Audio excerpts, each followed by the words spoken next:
You imagine Christmas being soft, cozy, predictable, snow falling like powdered sugar on gingerbread houses, kids in fuzzy pajamas sipping cocoa that burns their tongues, parents pretending they actually like each other for one night.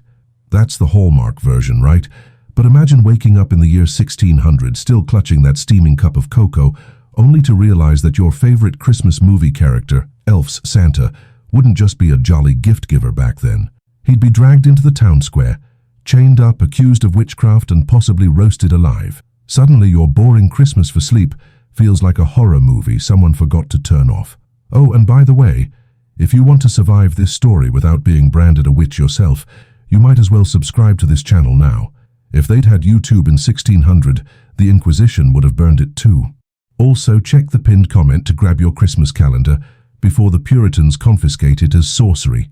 It starts with the smell, burnt pine mixed with pig fat. You walk through a crooked alley, boots slipping on icy mud, and you catch the stench of something charred, but it's not wood, it's someone. You're not in New York, you're not in the North Pole, and you're definitely not on Santa's sleigh. You're in a village where bells don't sound merry. They sound like funeral knells. Everyone stares at you like you already carry the devil under your tongue. And that's when you see him, the big man himself. Santa, red coat puffed out, beard glowing white in the firelight. But he's not laughing. He's chained to a post. They're calling him a conjurer, a deceiver, a midnight rider. You try to explain, no, he just brings toys. He eats cookies, drinks milk, loves children. But that doesn't help. To the magistrates of 1600, it sounds worse. A man sneaking into houses at night, creeping down chimneys, knowing every child's behavior. That isn't Christmas magic. That's surveillance. That's black sorcery. That's exactly the type of thing that gets you tied up beside him. The villagers whisper, and you can hear every hiss like a snake in your ear. He flies through the air without wings. He commands beasts in the sky. He wears red, the color of Satan. The accusations pile up, and you feel the heat from the torches. The irony is almost funny, if your stomach weren't twisting. This version of Santa, the one who made you laugh in Elf, would have lasted about 3 minutes in a Puritan town before someone pointed and screamed, "Witch!" The magistrate steps forward. His hat looks like it could slice the sky in half. His beard smells of beer and mildew, and his eyes lock on you. You, the stranger, standing too close to the accused. He asks your name. And your heart skips, because in this world even the wrong tone of voice could be enough to condemn you. Do you play along? Do you sell Santa out? Or do you admit you also know the secret of flying reindeer, effectively signing your own death warrant? The crowd surges, hungry for spectacle. Someone shouts, "Look at his sack. It hides forbidden charms." You glance at Santa's bag. It's ripped open, toys spilling into the mud. A wooden horse, a doll with glass eyes, a jack-in-the-box that springs too suddenly. The villagers recoil. To them these aren't toys. They're curses, animated by the devil's hand. And you can't help but laugh, quietly, nervously, because in your time, these things are harmless. In theirs, they're evidence. Santa tries to speak. His voice is gravel, his words desperate. "I bring joy, not harm." But the magistrate slams a staff against the ground. The villagers boo. Someone throws a stone, it smacks against Santa's shoulder, and the old man winces but doesn't break. You feel your throat tighten. You want to defend him, but you realize, if you open your mouth, you'll join him. And then comes the test. Every witch trial needs one. They strip away his gloves and dump a bucket of freezing water. The rule is simple. If he floats, he's guilty. If he sinks, well, he dies anyway, but at least he's innocent. And in that bitter irony, you see the truth of 1600. Nobody escapes clean. Santa sinks, beard spreading like seaweed. For a terrifying second you think he might not come back up, but then he bursts through the surface, coughing, shivering, eyes burning with something more than frost. And it hits you. If Santa's magic exists here, maybe he can turn this around, or maybe, just maybe, he'll drag you down with him. The magistrate isn't convinced. This man speaks of spirits in the sky, of gifts that appear by sorcery, of beasts that fly where no beast should fly. Shall we tolerate such trickery? The crowd roars, "No!" so loudly that your eardrums ache. But then one voice cuts through, shrill and mocking. "What about the stranger? What about them?" And just like that, 50 pairs of eyes swivel onto you. The ground tilts under your feet. Your tongue sticks to the roof of your mouth. You realize you're the next act in tonight's nightmare. Santa might have been the opening show, but you're the fresh meat. And suddenly, the boredom of modern Christmas, stockings, polite dinners, endless commercials, feels like heaven compared to this. You try to step back, but someone grabs your arm. Their fingers are rough, cold, digging into your skin. They drag you closer to the post where Santa still shivers, chains clinking. He looks at you, eyes wide, and for a fleeting second you think, maybe he can save me. Maybe he'll whisper the spell that makes the sleigh fly, that makes the reindeer leap, that makes the chimney widen. Maybe he'll pull me into his world, away from this one. But he doesn't. He just shakes his head slow and heavy like he knows something you don't. Something worse is coming. And as the magistrate raises his staff again, lightning cracks the sky. Not natural lightning, not the kind you've ever seen. It's green, sickly, unholy, and then it hits the ground. The green lightning doesn't behave like lightning at all. It doesn't split the sky and vanish, it lingers. It curls around the staff in the magistrate's hand like a snake wrapping its prey. The villagers gasp. Some fall to their knees, others scream prayers into the wind. You stand frozen, breath sharp in your throat because you realize what you're watching isn't natural. It isn't weather, it's power. And it's coming from the man who just accused Santa of witchcraft. You feel your stomach twist. Wait, if Santa's the witch, what does that make him? The hypocrisy burns hotter than the torches. The magistrate points the glowing staff at Santa, who stumbles backward as far as the chains allow. Sparks leap from the ground, mud bubbles. The wooden toys in the dirt rattle like bones in a coffin. The crowd cheers, hungry for more. You're the only one who sees it clearly. The judge is performing darker magic than anything Santa ever did. Santa's voice cracks through the chaos. Do you not see? He condemns me for the very sorcery he himself wields. But the villagers boo louder, covering their ears, unwilling to hear sense. Fear is louder than truth, and now the magistrate turns his gaze on you again. The green glow flickers in his eyes. He doesn't need to ask questions. Your presence alone is enough to brand you guilty. The chains rattle again. This time, not Santa's. Yours. They've shackled your wrists before you even realize it, the iron biting into your skin, your heart racing with every clink. The mob is chanting now. Test them. Test them. The words thud against your skull, each syllable a hammer blow. You're pushed forward, boots slipping, mud splashing your legs. The staff hovers close, humming with energy. You don't want to touch it, but you don't want to resist either, because resisting means guilt. The irony stings. Back home, Christmas is boring, predictable, a lullaby. Here, every breath could be your last. You can almost hear your bed calling you back, warm and safe. But that's gone. Instead, you're center stage in the worst theater performance of your life. They drag you beside Santa. His eyes are full of pity. Or maybe he's just waiting to see what happens to you before he makes his move. You want to scream at him.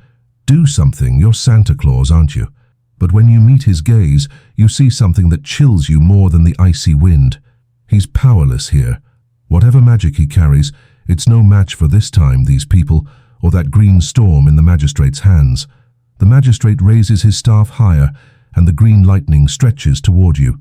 It crackles, whispers, almost speaks. Your skin tingles, your teeth ache, and you swear you hear words buried in the static.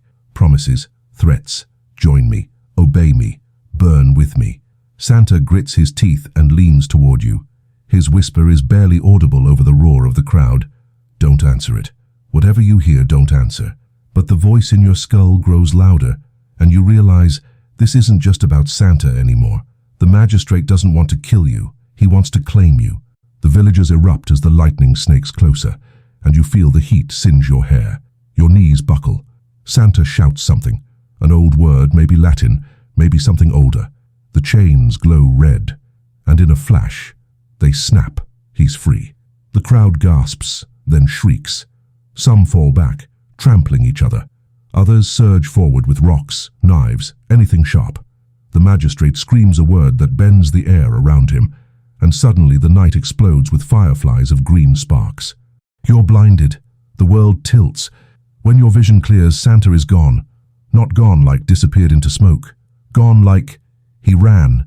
He escaped. He left you standing there, chains still burning your skin, lightning still aiming for your chest.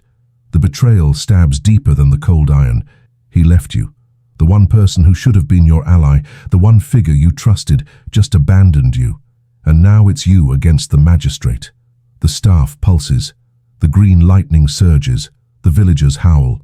You think about home, about your boring Christmas, your safe, sleepy nights, and you wonder, wasn't that better? Wasn't that heaven compared to this? But there's no way back. Not unless you survive this trial. Not unless you play their game. The magistrate smiles. A thin, broken-tooth smile. Tell us, he says, voice thick as tar. Do you serve the man in red, or do you serve me? The question is a trap. Both answers mean death. Both answers mean chains tighter, fire hotter. And as the lightning rises, curling toward your heart, you realize you don't have a choice. You'll have to make one anyway. Your lips part. The words cling to your tongue, and just before you speak, something crashes above. Not thunder, not lightning, bells, sleigh bells, and the sky splits open. At first you think it's your imagination. The bells echo too perfectly, too mockingly, slicing through the green thunder as if sound itself has picked a side. Everyone in the square freezes. Villagers crane their necks upward, faces pale, some muttering prayers, others cursing. Even the magistrate lowers his staff slightly, lightning stuttering like a candle in the wind. And then you see it. Shapes against the clouds. Antlers, impossibly large, catching the moonlight. Hooves striking nothing but air. And behind them a silhouette. A sleigh gliding, rattling with chains of gold. You blink because there's no way. Santa ran. He fled. He left you. But now here he is again, tearing a hole in the night sky like vengeance, wearing fur trim. The bells grow louder, every note slicing your nerves raw. The magistrate sneers, staff humming with green venom. He dares return. The crowd scatters in confusion, some falling to the ground in fear of the flying beasts. You're stuck, shackled, half-burned, frozen between terror and relief. You almost want to laugh. Santa might be the only man in history who could be accused of witchcraft for showing up late to his own execution. The sleigh dives. Wind howls, snow whirls, torches snuff out in an instant. The square plunges into half-darkness, lit only by the sickly green glow of the staff. The reindeer land with a quake that shakes the mud under your boots, steam rising from their nostrils like war drums breathing. Their eyes don't twinkle, they glare. And suddenly, you see why these villagers are terrified. These aren't Rudolph and friends. These are beasts of another world. Hooves sharp enough to split skulls, breath hot enough to melt ice. Santa jumps down, boots slamming into the earth, coat whipping behind him. His beard is a storm cloud, his eyes blazing with something you've never seen before. Not joy, not kindness, wrath. You accuse me of sorcery, he roars, voice echoing like thunder through a canyon. Very well. Tonight, you will see it. The crowd screams. Mothers clutch children, men grab axes, but no one dares step closer. Even the magistrate's smirk falters just slightly. The staff trembles in his grip, lightning crawling slower, weaker. He snarls at Santa. You will burn, conjurer, and the stranger with you. And just like that, your stomach knots again. Because in all this chaos, you're still chained. Santa hasn't even glanced at you. He's too busy glaring at the magistrate. Too busy staging a showdown of legends while you remain the unfortunate side character, literally shackled to a post, waiting to be collateral damage. You shout, hoarse, desperate. Santa, a little help. He doesn't turn. He doesn't answer. You're not sure if he didn't hear you or if he simply doesn't care. The magistrate slams his staff down, and the earth splits open in a jagged scar. Green fire bursts upward, swallowing half the square. Santa raises a hand, and a blizzard erupts from his palm, ice crashing into flame, snow devouring emerald heat. The world hisses like a boiling kettle, and the villagers scatter, screams fading into the night. But you're still there. The heat scorches one side of your face, the ice bites the other, and the chains burn hotter, tighter. You can smell your own skin cooking, the metallic tang of blood mixing with ash. You want to close your eyes, but you can't look away. You're watching history rewrite itself. Santa not as a jolly old man, but as a warlock, battling another sorcerer for control of Christmas itself. And then the impossible happens. The magistrate stumbles, his staff flickers. The green lightning sputters like a dying candle. Santa seizes the moment, chanting words you can't understand. The reindeer rear, antlers sparking with frost. The sleigh itself rattles as if alive. And then, with a guttural roar, Santa hurls a wave of ice straight at the magistrate. It hits. The man is thrown back, staff shattering in his hand, green shards exploding into the air like shattered glass. He collapses, buried under a mound of snow and ice. Silence falls. You think it's over. You think maybe, finally, you can breathe. But then Santa turns. His eyes, glowing blue, land on you. And it's not relief you feel, it's dread. Because in that moment, you see the truth. He didn't come back to save you. He came back to finish something else. Maybe to silence you, maybe to claim you the way the magistrate tried to. Whatever it is, his eyes promise one thing: you are not going home. The chains around your wrists suddenly shatter, not from outside force, but from inside heat. The metal drips like wax, your skin free but seared. You stumble forward, dizzy, trying to speak, trying to plead. But Santa steps closer, boots thudding like drumbeats, each one vibrating in your chest. He leans down, beard brushing your cheek like frostbite, breath steaming against your skin. "You don't belong here," he whispers. "But now, you can't leave." And then he smiles. Not a warm smile, not the laugh of Christmas morning, a predator's smile. Above, the reindeer snort and stomp, bells clanging again, only this time they don't sound merry. They sound like shackles tightening. The villagers watch from the shadows, too afraid to breathe. The magistrate lies buried, broken, but something tells you this isn't victory. This is a new cage. Santa reaches for you, glove crackling with frost, and for one terrible second, you see yourself reflected in his icy eyes. Not you as you are now. You older. You colder. You wearing red. The sleigh rattles. The night howls. And you realize, maybe Santa wasn't the victim here. Maybe he was always the witch. Your body reacts before your brain does. You stumble back, slipping in mud, lungs heaving like you've been running for miles. Santa's shadow looms larger with every step, stretching across the ruined square, swallowing the flickering torchlight. He doesn't chase you. He doesn't need to. His presence presses against your chest like a wall, suffocating you without a single touch. The villagers whisper again, but it's not the same as before. Their fear has shifted. No longer at the magistrate, no longer at witches. Now their terror points at him, at Santa, at the man in red, the frost sorcerer, the midnight intruder who can melt iron with a glance, and at you, because you're tethered to him whether you like it or not. You catch fragments of their words: Devil's Rider, Ice Demon, Red Death, the names cut sharper than knives, and you realize this village will never see him as Santa Claus. He's no hero here, he's no savior. He's an omen, a walking prophecy of doom. Santa kneels slowly until his face hovers inches from yours. The smell of pine sap clings to him, but it's drowned in something darker: iron, smoke, the bitter tang of blood.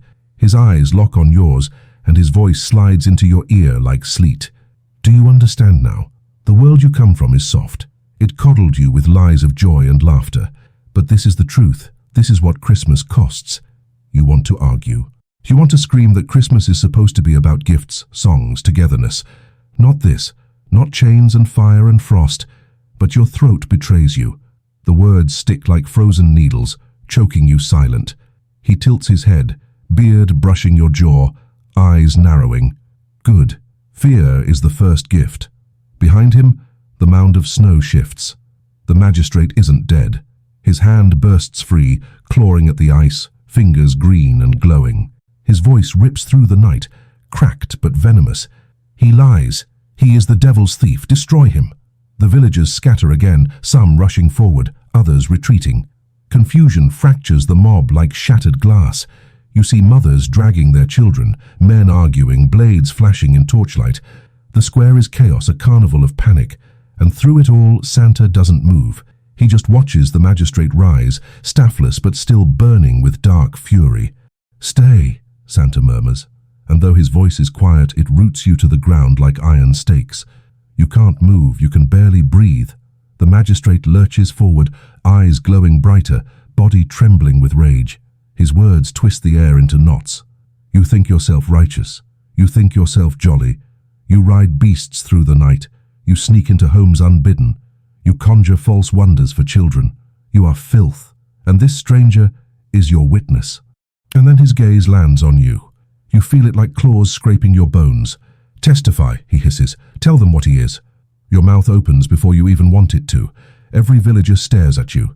The torches hiss, the snow crackles, your heartbeat pounds like a drumline in your ears. You could save yourself with a single word. You could damn him, or damn yourself. Either way, you'll bleed. Santa doesn't break eye contact. His stare freezes your tongue. His voice calm but sharp. Speak carefully.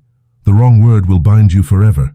You want to laugh, as if there's a right word in any of this. As if anything you say won't drag you deeper into the nightmare. The magistrate steps closer, skin splitting, green light seeping through the cracks. His form is unraveling, becoming less man, more something else, something serpentine, skeletal, stitched together from shadow and fire. The villagers gasp, shriek, some collapse. He points a trembling finger at Santa, then at you. Condemn him, or die with him. The silence hangs like a blade. You taste blood where you've bitten your tongue. The frost on your skin burns hotter than fire. And then, before you can speak, a reindeer stomps the ground, its antlers blaze with ice. The sound booms like thunder. Santa finally rises to his full height, towering, his shadow stretching across the magistrate. His voice drops low, almost gentle. No, they will not speak for me. My deeds will. The sleigh rattles, the bells scream, and then the air erupts. Snow spirals upward like a blizzard reversed. Fire streaks sideways. Torches burst one by one. The magistrate lunges, claws aiming for Santa's throat. Santa moves faster than your eyes can track.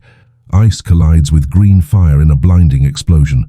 The shock wave knocks you flat, mud swallowing you whole. Your ears ring, vision spins. You claw at the ground, trying to see through the haze. You catch glimpses. Santa's coat whipping. The magistrate's limbs writhing, villagers fleeing in every direction. The reindeer rear, eyes blazing, antlers clashing like swords. And then the world goes silent. You blink, coughing, heart pounding against your ribs. The square is empty. The villagers are gone. The torches are gone. Even the magistrate is gone, vanished into nothing but scorch marks and melted snow. Only Santa remains, standing in the middle of the ruin, sleigh behind him, reindeer stamping, steam curling from their nostrils. He looks at you, not with wrath, not with pity, with something worse. Expectation. You're ready, he says. You shake your head, stumbling back. For what? His smile is sharp. For the second gift. You don't want it. Whatever he means by the second gift, you don't want it. The first one, fear, was already too much. But Santa doesn't ask. He never does. He just tilts his head, eyes gleaming with frostfire, and gestures toward the sleigh. The reindeer snort and paw at the ground, breath hissing like steam engines, bells clanging with an edge that rattles your teeth. Your body trembles. Every instinct screams to run. But the square is a graveyard, and the only exit is the sleigh. Santa doesn't wait for permission.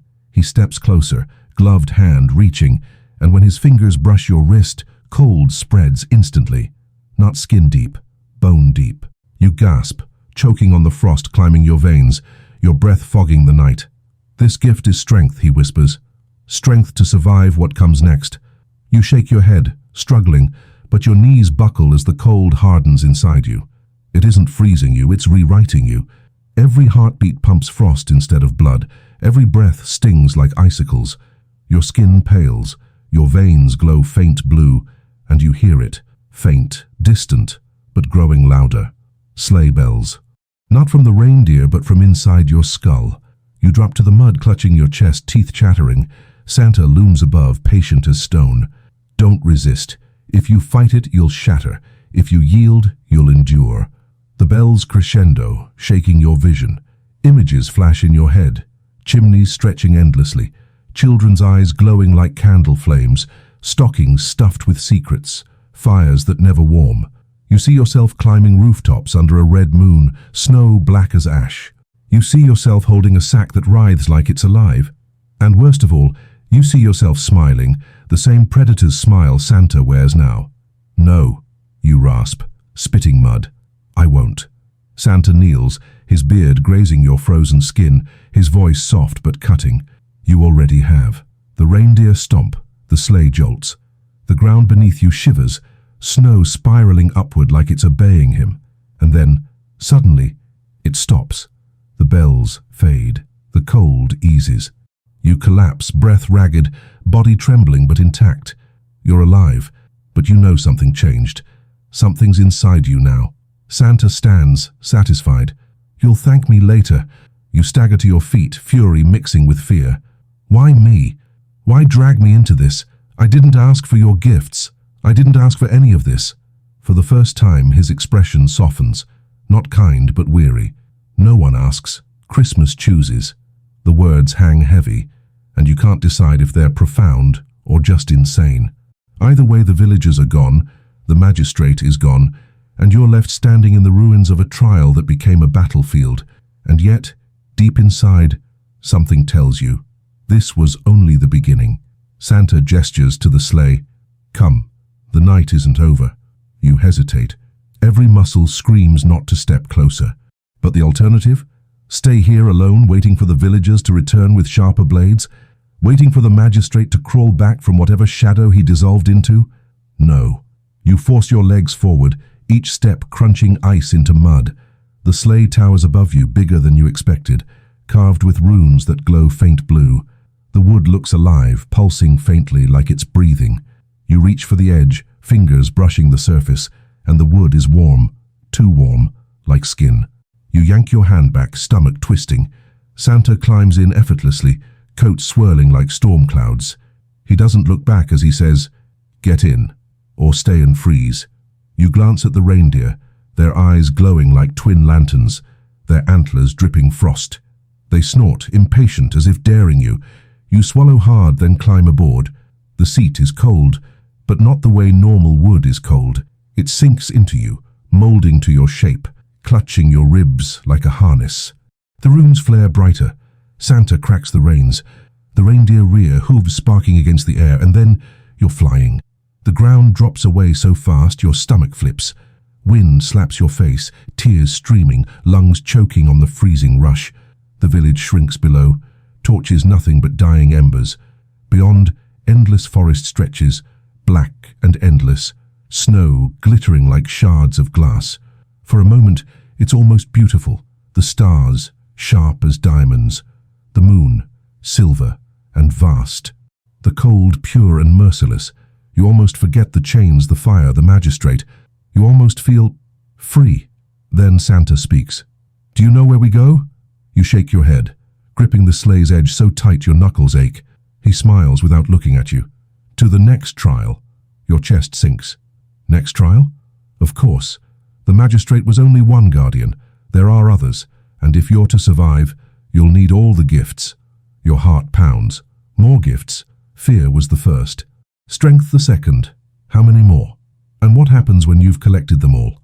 The sleigh cuts through clouds, bells clanging like judgment. You glance at Santa, his profile stern, carved from frost and fire. You glance at the horizon, where something glows faint red. Not sunrise, not fire, something else. And then you hear it. Screams. Not distant. Not fading. Rising. Santa cracks the reins again, and the sleigh tilts downward, aiming straight for the glow. The red glow on the horizon isn't fire, it's worse. As the sleigh plunges lower, the screams grow sharper, clearer, clawing at your ears like talons. The air thickens with smoke. Not wood smoke, not the cozy crackle of a fireplace, but something acrid, flesh, burning flesh. The stench slams into you and your stomach lurches. You almost vomit over the side of the sleigh. Santa doesn't flinch. His hands grip the reins tight, eyes locked on the glow ahead. The reindeer snort and charge harder, bells ringing like funeral chimes. And then you see it. A second village, bigger than the last, its houses clustered like teeth around a rotting mouth. But where the first village had been filled with torches and jeering crowds, this one is filled with fire. Every building burns. Flames lick the sky, embers whirl like fireflies, figures writhe in the square, tied to stakes, their bodies crackling in the inferno. Men, women, even children, screaming, choking, coughing until their voices break. You grip the sleigh so hard your nails crack. What the hell is this? Santa's answer is calm, almost detached. The second guardian. You turn to him, horror twisting your face. This slaughter is a guardian. He doesn't look at you. His beard glows orange in the firelight. Not the people. Him. Your eyes follow his gesture, and then you see it. Beyond the burning square, towering above the flames, a figure rises. At first you think it's a man, cloaked, hooded, staff in hand, but then the fire bends toward him, curling like snakes obeying a master. His cloak flaps, revealing not fabric but blackened wings, feathers scorched and smoking. His face is hidden in shadow, but his eyes, two pits of molten gold, lock onto you instantly. Your lungs seize, your bones rattle. Every instinct screams to hide, but there's nowhere to go. The sleigh doesn't stop. Santa doesn't slow. You're flying straight into the fire. The figure lifts his staff. The flames roar higher, devouring houses in seconds, collapsing roofs, splitting beams. The villagers' screams pierce higher, then cut short as smoke silences them. You can't even tell if they're guilty, innocent, or just unlucky. They're gone. Ash before your eyes, and still Santa doesn't flinch. His voice rumbles, "Hold on." The sleigh dives straight into the inferno. Heat slams into you, blistering your skin, searing your eyes. You scream, but the wind swallows it. The reindeer charge through walls of flame, as if the fire parts for them, bells tolling louder than ever. Santa stands tall, coat whipping, beard glowing like steel pulled from a forge. He cracks the reins and ice explodes from the sleigh, slicing a path through the fire. The cloaked figure laughs. The sound is molten, thick, echoing from every burning house. "Nicholas," he hisses, voice like lava spilling from a crack. Still clinging to your lies. Your blood freezes. Nicholas. Saint Nicholas. The name behind Santa Claus. It hits you like a slap. This isn't some random man in red. This is the Nicholas, the legend himself, dragged out of childhood fairy tales and dropped into a nightmare trial by fire. Santa, Nicholas, doesn't deny it. He just glares at the figure. They were children. You had no right. The figure spreads his burning wings, flames curling higher. I have every right. They begged for warmth, I gave it. They begged for light, I gave it. And when they died, their souls lit the night. That is my gift. You shudder. This isn't a guardian, this is an executioner, a pyre witch feeding on bodies and calling it generosity. The sleigh lands hard in the square, mud boiling under the flames. Nicholas jumps down, boots hissing on scorched earth. He tosses the reins and the reindeer snarl, circling the fire like wolves. He turns to you, eyes fierce. "Stay here." You almost laugh. Stay here, in the middle of a burning hellscape, while a winged monster stares at you with molten eyes. Your voice cracks. "Like hell I'm staying here." But Nicholas is already walking forward, his shadow stretching into the flames. The figure spreads his wings wider, heat pulsing in waves, wood snapping and screaming. Villagers' bones crackle underfoot. Nicholas doesn't slow. He's walking into a furnace, beard icing, coat flaring, every step echoing like a drumbeat. The fire guardian slams his staff down, and the ground erupts. Flames coil upward, twisting into the shape of serpents, their mouths dripping sparks, their eyes glowing gold. They hiss and snap, circling Nicholas. And then Nicholas does something that makes your heart skip. He smiles. "Finally," he mutters. "A trial worthy of the second gift." He claps his hands together. Frost explodes outward, the ground cracking, steam erupting where ice meets fire. The serpents shriek, thrashing, their bodies hissing as they solidify into ash. The figure snarls, wings flaring, staff blazing hotter. You can barely see through the smoke, barely breathe through the ash, but you can't look away. This isn't Christmas anymore. This isn't even survival. This is war. Nicholas roars something in a language you don't understand, and the air splits. Ice collides with fire, sparks with snow, screams with bells. The reindeer charge, antlers blazing with frostfire, trampling through serpents. The figure spreads his wings, sending shockwaves that flatten houses in seconds. And in the middle of it all, you sit in the sleigh, clutching the sides, heart racing, frost still burning in your veins. You realize something chilling. This battle isn't just Nicholas's, it's yours. Because the second gift wasn't strength for him, it was strength for you. And you can feel it now. The frost inside you humming, pulsing, begging to be unleashed. But if you use it, what happens? Do you become like him? Or like the winged horror? Your hands shake, glowing faint blue. The bells scream louder in your skull, and the fire roars closer. The fire presses in from all sides, roaring like 1,000 throats screaming at once. Smoke sears your lungs, ash coats your tongue, and the heat bends the air like molten glass. Nicholas stands locked in battle with the winged figure, frost clashing against flame, every strike splitting the earth. But you can't focus on him anymore. You can only focus on your hands. They're glowing, faint blue, pulsing like veins of ice under your skin. You clench your fists, but the glow doesn't fade. It spreads, crawling up your arms, prickling, burning cold. The bells in your skull clang louder, faster, a rhythm you can't ignore. It's like something inside you is demanding release, clawing at your ribs, begging to get out. The sleigh shakes under the heat. One reindeer screams, rearing against the fire, eyes blazing. The flames lick closer, snapping at your legs. You press yourself into the seat, but it's no use. The fire's coming for you, not just Nicholas. If you don't act, you'll be ash in seconds. Your mind splits. One half says don't do it. Don't give in. Don't touch whatever this gift is. Nicholas gave it to you, and Nicholas is no savior. He's a monster with a red coat and a predatory smile. If you use it, you'll be his. But the other half, the half drowning in smoke and choking on heat, screams louder. Use it or die. The fire guardian lifts his staff. Flames surge like a tidal wave, a wall of burning death sweeping toward the sleigh. Nicholas shouts something, ice bursting from his palms. But it's not enough. The flames are too big, too fast. They're coming for you. Your body moves before your mind does. You throw your hands out, the cold explodes. It's not a simple blast, it's a storm. A hurricane of frost rips from your chest, spiraling outward, shredding the fire like paper. The wave smashes into the flames, turning them to steam with a hiss that rattles the ground.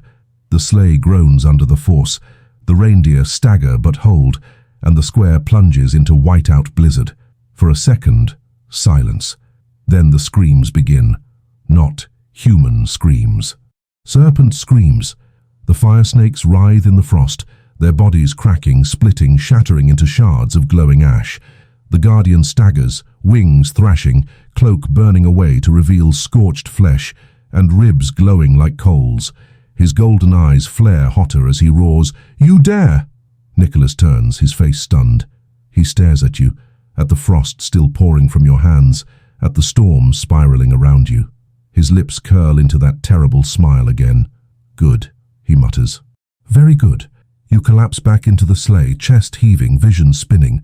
The glow in your arms fades slightly, but not completely. The frost is still inside you, humming, waiting. And you hate it. You hate the way it feels alive. The guardian doesn't fall. He rises higher, wings spreading wide, flames igniting anew. His body is cracked, broken, but the fire inside him is endless. He hovers above Nicholas, staff blazing, voice booming. "You spread lies of joy and mercy, Nicholas, but you make them weapons. You corrupt even strangers with your cursed frost. You are no saint. You are thief, tyrant, demon." The villagers, what's left of them, scream from the shadows, their voices warped by smoke. Some cry out to Nicholas, others to the guardian. No one agrees. No one knows who to trust, and you're stuck in the middle, glowing like a beacon for both sides. Nicholas lifts his arm, ice coiling like serpents of his own. He shouts, "You call fire a gift? You call ash salvation? Then let us see whose gift burns brighter." The guardian dives, staff blazing. Nicholas charges, frost spiraling. They collide mid-air, the shockwave slamming into you so hard you're thrown from the sleigh. The world flips. Smoke, fire, snow blur together as you crash into the mud, rolling, skidding. Your hands scrape against charred bones. Your face smashes into ash. Your lungs fill with smoke. You claw upward, choking, vision spinning. The sleigh looms behind you, reindeer screaming. Nicholas and the guardian locked in combat above, and then you realize they're not fighting for the villagers. They're not fighting for you. They're fighting for dominance, for control of the gifts, for ownership of the nightmare. Your stomach twists. You're not a hero here. You're a pawn, and both of them want you. The bells in your skull ring louder, deafening now. The frost inside you claws at your chest, desperate to be used again. Your legs shake as you stumble upright, ash raining like snow. The Fire Guardian's molten gaze sweeps toward you. Nicholas's icy stare follows. And in the middle of the battlefield, both voices slam into your skull at once. "Use it," Nicholas growls. "Strike him down." "Burn it out," the Guardian hisses. "Cleanse yourself before it consumes you." 2 orders, 2 masters, 1 choice. And you realize, heart hammering, skin frozen and burning all at once, whichever path you choose, you're not walking away unchanged. The battlefield freezes around you, though the fire still burns, though the frost still swirls. Time slows, as if the world itself is waiting to see what you'll do. Both voices claw inside your skull. Nicholas, calm but sharp, urging you to unleash the ice. The Guardian, molten and furious, demanding you burn the gift out before it takes root. Your chest aches like it's splitting in 2. You glance at Nicholas, locked mid-air in a storm of snow, his beard crackling with frostfire, his eyes cold as knives. He looks powerful, unstoppable, and yet dangerous. You glance at the Guardian, wings blazing, molten cracks running through his flesh, fire spilling from his eyes. He looks monstrous, inhuman, but there's something raw in his fury, something that almost feels honest. The bells in your skull thunder louder, pounding so hard you stagger. You press your hands to your temples, but it doesn't help. Frost surges down your arms, blue veins glowing. At the same time, heat licks up your throat, choking you with smoke that isn't there. You're being pulled both ways, ripped apart. Your knees hit the mud. You can't breathe. You can't choose. And then, your body chooses for you. Your hands explode outward. Not frost, not fire. Both. The world splits. One palm burns, flames roaring to life, searing the mud beneath you into glass. The other palm freezes, ice crawling up charred posts, snapping torches into shards. The shockwave knocks villagers flat, shatters windows, sends reindeer screaming into the air. Nicholas and the Guardian both reel back, eyes wide. For one heartbeat, silence. Then they speak at the same time. Nicholas's voice, triumphant, greedy.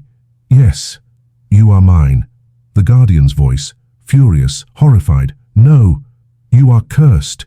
The villagers scream. Some flee into the forest. Others drop to their knees, crying out prayers, their voices blending into an ugly hymn. You stumble to your feet, your body glowing half blue, half red, every nerve raw, every breath fire and ice at once. Your vision warps, the world bending into colors you shouldn't see. Nicholas drops to the ground, frost swirling around him like a cloak. He steps toward you, hand outstretched, his smile sharp. "With me, you'll master it. Without me, it will consume you." The Guardian lands opposite, flames still roaring from his cracked skin. His molten eyes bore into you, voice shaking the air. "Destroy it. Burn the frost from your veins before it chains you to him forever."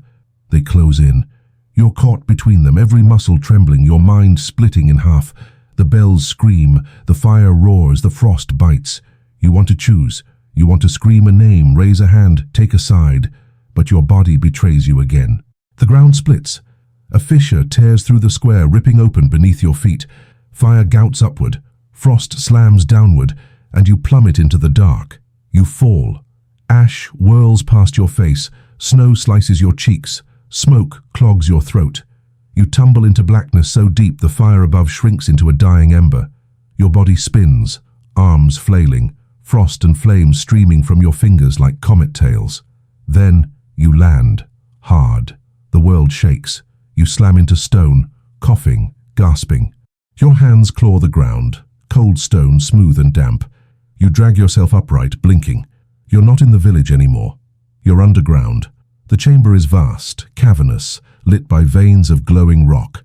Half the stone burns molten red, lava dripping through cracks. Half is frozen solid, icicles hanging like daggers. Fire and frost coexist, but not peacefully. The air warps, trembling, each breath searing and freezing at once. You stagger forward, your hands trembling, the glow inside you flaring to match the chambers. It feels alive, like the cave itself is inside you, and then you hear it. A third voice. Not Nicholas. Not the Guardian. A whisper, slithering through the walls, echoing in your bones. You are neither his nor his. You are mine. The stone cracks. From the molten side, a claw of fire emerges. From the frozen side, a claw of ice. They slam into the ground, shaking the cavern. A shape rises, colossal, ancient, stitched together from both elements. Half its face burns, half its face freezes. Its eyes are endless voids, sucking the light from the chamber. The air crushes you. You can't breathe, can't think, can't move. The monster towers, a fusion of fire and frost, a god of contradiction. Its voice hisses again, deeper this time, rattling your bones. They fight for scraps. I am the source. You are chosen. You are mine. The bells in your skull stop. The frost in your veins steadies. The fire in your chest stabilizes. For the first time you feel whole, not torn, not split. Whole. And it terrifies you, because this thing, the fusion, the god, whatever it is, it wants you. It already has you. Above, muffled through stone, you hear Nicholas roar. You hear the guardian scream. They're searching, fighting, but they won't reach you in time. The monster lowers its head, breath hot and cold at once, eyes like voids swallowing you whole. And it whispers one final word. Begin. The cavern shudders at that word. Begin. Dust rains from the ceiling. Molten cracks flare brighter. Frost groans like splitting bone. You stumble backward, but there's no escape. Behind you, jagged walls of ice. In front of you, rivers of lava. And towering between them, the fusion monster. Half flame, half frost, both sides pulsing like a living contradiction. Its head lowers until you can feel its breath, a blast of heat and chill at once that leaves your skin raw. Its voice rattles the stone. You wear both gifts, but gifts are chains. Prove you are more than their pawn, or be broken. Your chest clenches. The frost inside your veins hums. The fire in your throat burns. Your body feels like a furnace and a glacier colliding, every nerve screaming. You want to collapse, curl up, make it stop. But the monster's eyes bore into you, void swallowing thought. No mercy there. The ground cracks. From the molten side, fire surges, shaping into creatures, wolves with molten fur, jaws dripping lava. From the frozen side, frost spikes twist upward, forming wolves of ice, their fangs sharp, their eyes glowing blue. They pad forward in unison, circling you. Steam hisses where they cross paths, snarling at each other, but never breaking their focus on you. Your heart slams against your ribs. You have no weapon, no shield, just the cursed power burning inside. The monster doesn't attack. It watches, testing, waiting. The first wolf lunges. You throw your hands out instinctively.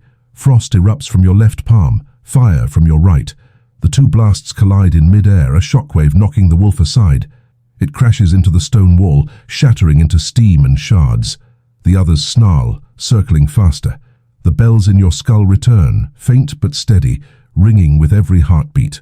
The frost fire in your veins surges again, demanding release. You grit your teeth, sweat freezing and boiling on your skin. Another wolf leaps, this one ice. You twist, raising your right hand. Fire lashes out, scorching it mid-air, its frozen body melting into a puddle before it hits the ground. But the victory costs you. Heat scorches your lungs, throat raw, as if you swallowed coals. Then a firewolf pounces. You lash left. Frost spears it through, hissing steam rising as its molten body cracks apart. The pain in your veins spikes, fingers numb, chest stabbing with cold daggers. They keep coming. Fire, ice, fire, ice. You blast, you burn, you freeze, you scream.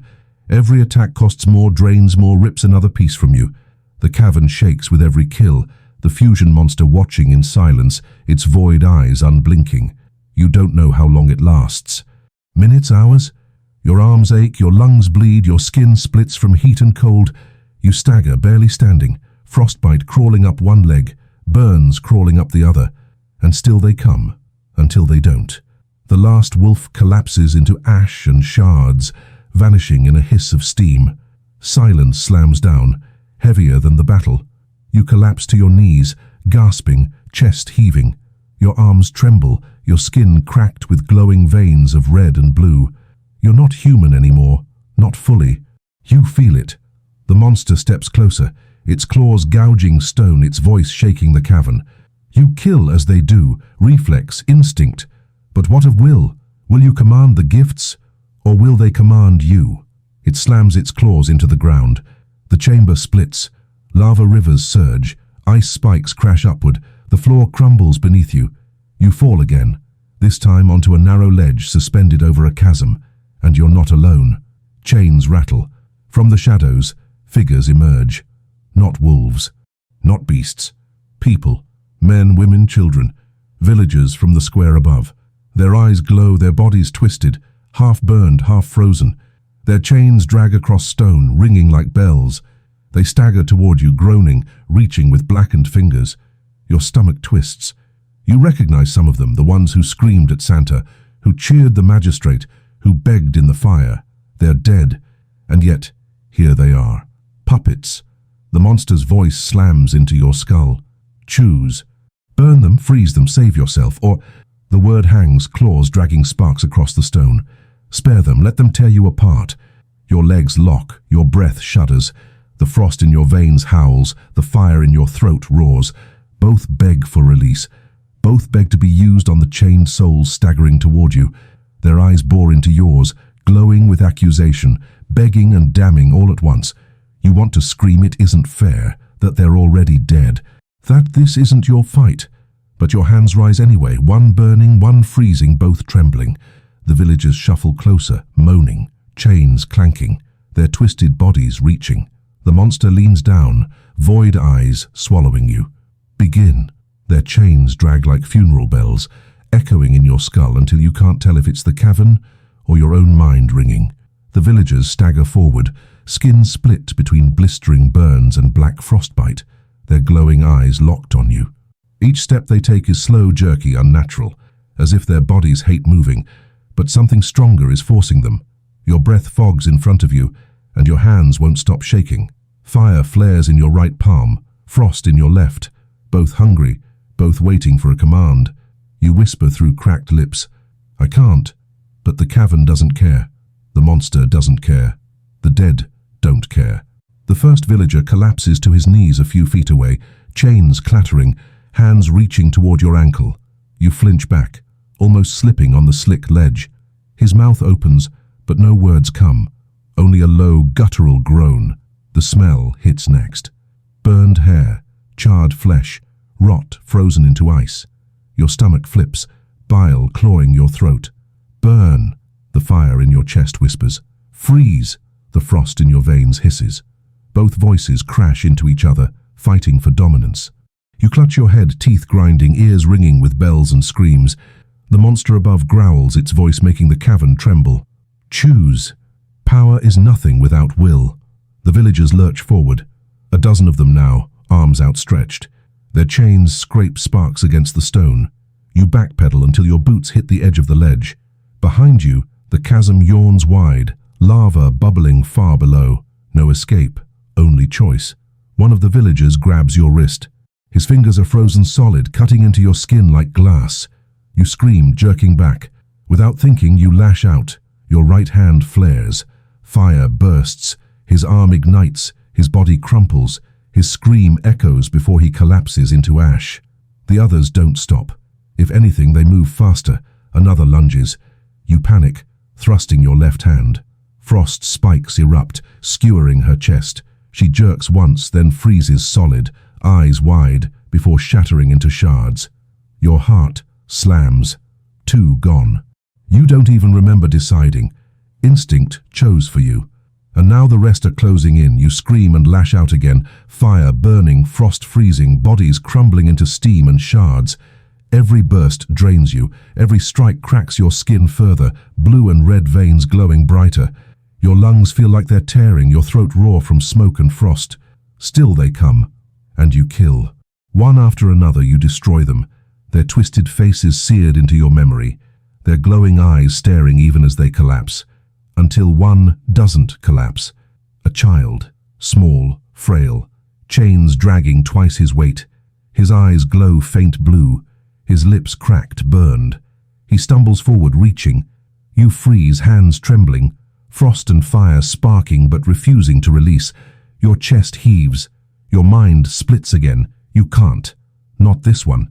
But if you don't, he'll reach you, tear you down, drag you into the chasm. The monster's voice booms deeper, sharper. Do it. The child steps closer, close enough to touch. Your vision blurs, your chest burns, your throat freezes. You scream and thrust both hands at once. Fire and frost collide.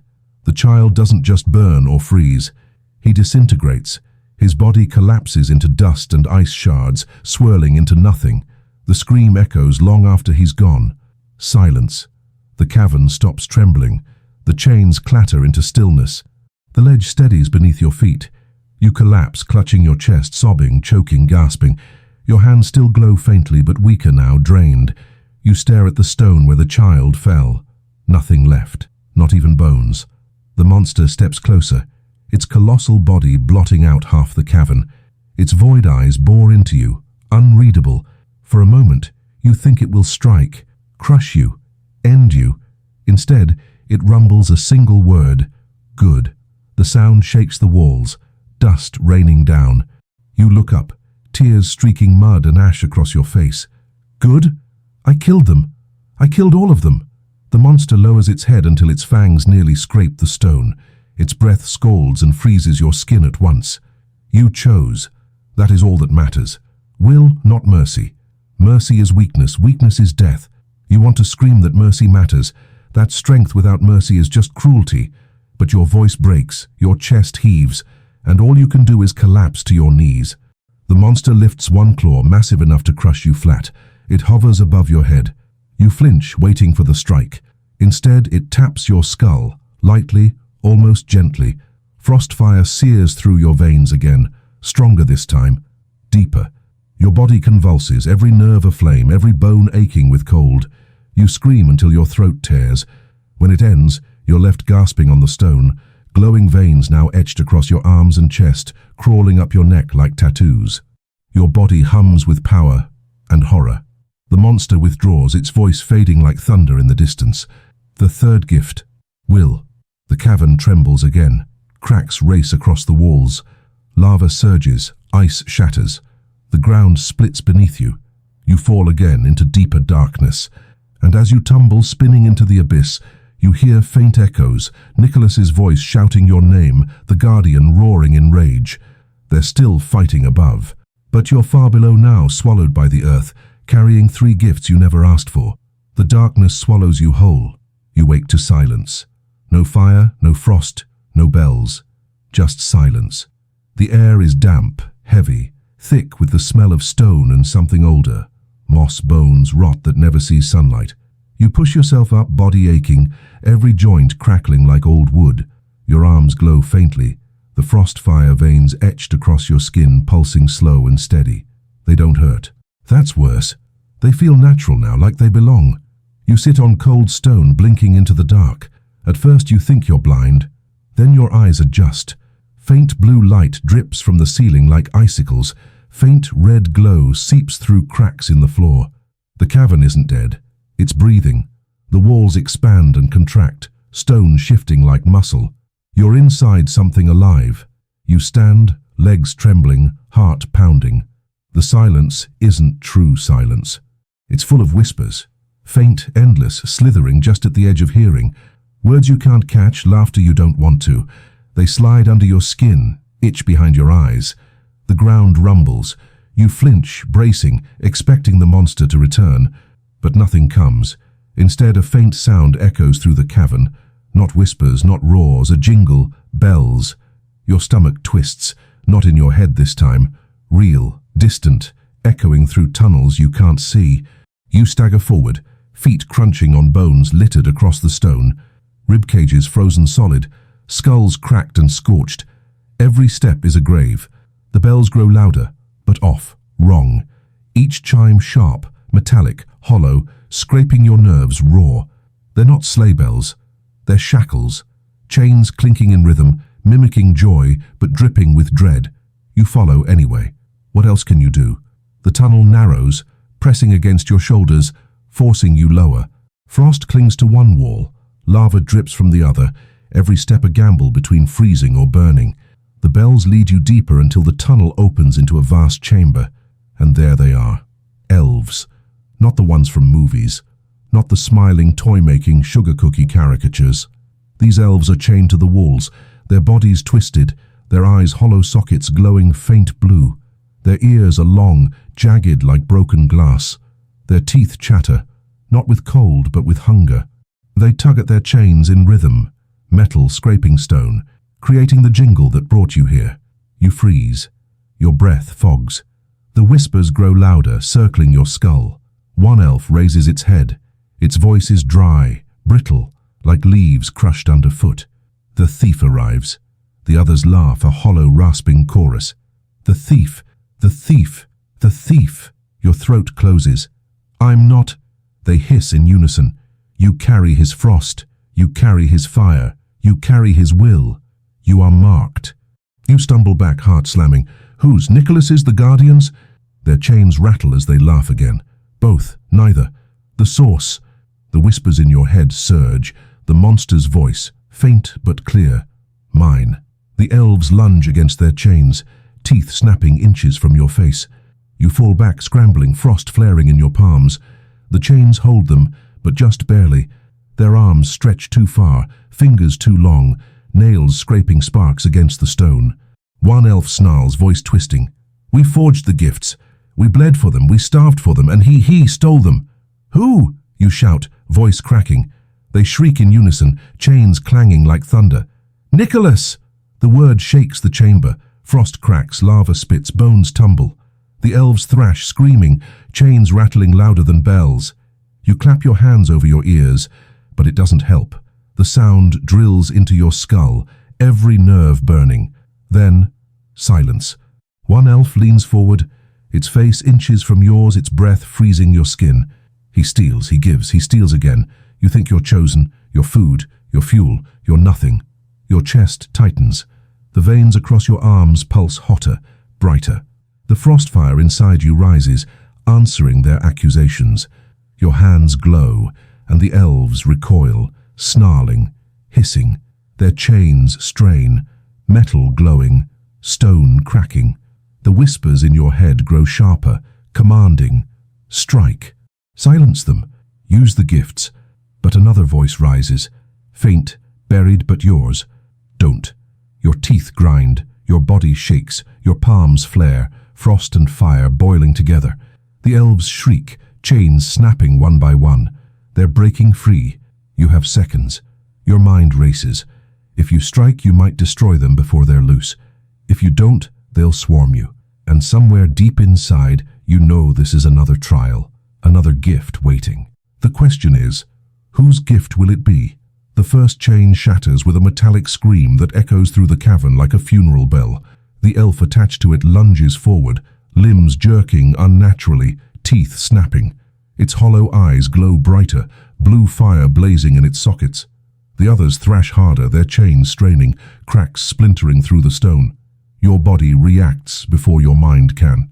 Fire bursts from your right hand, frost from your left, colliding into a storm that blasts the lunging elf back against the wall. Its body cracks in half, one side burning, one side frozen, before it crumbles into dust. The chamber roars in response. The elves shriek as one, chains snapping like brittle bones, metal clattering against stone. They surge forward, dozens of them, claws scraping, teeth gnashing. Their laughter drowns the cavern, mocking, endless. Thief, fuel, nothing. You stumble back, frostfire flaring, your veins glowing brighter than ever. Every nerve screams. Your breath comes out in bursts of steam and smoke. You're not controlling it anymore. It's controlling you. Your hands rise, your chest burns, your throat freezes. And when the elves leap, you unleash everything. The cavern explodes. Fire surges outward, melting chains, igniting bodies into ash. Frost spikes erupt, skewering skulls, freezing limbs mid-air before shattering them into shards.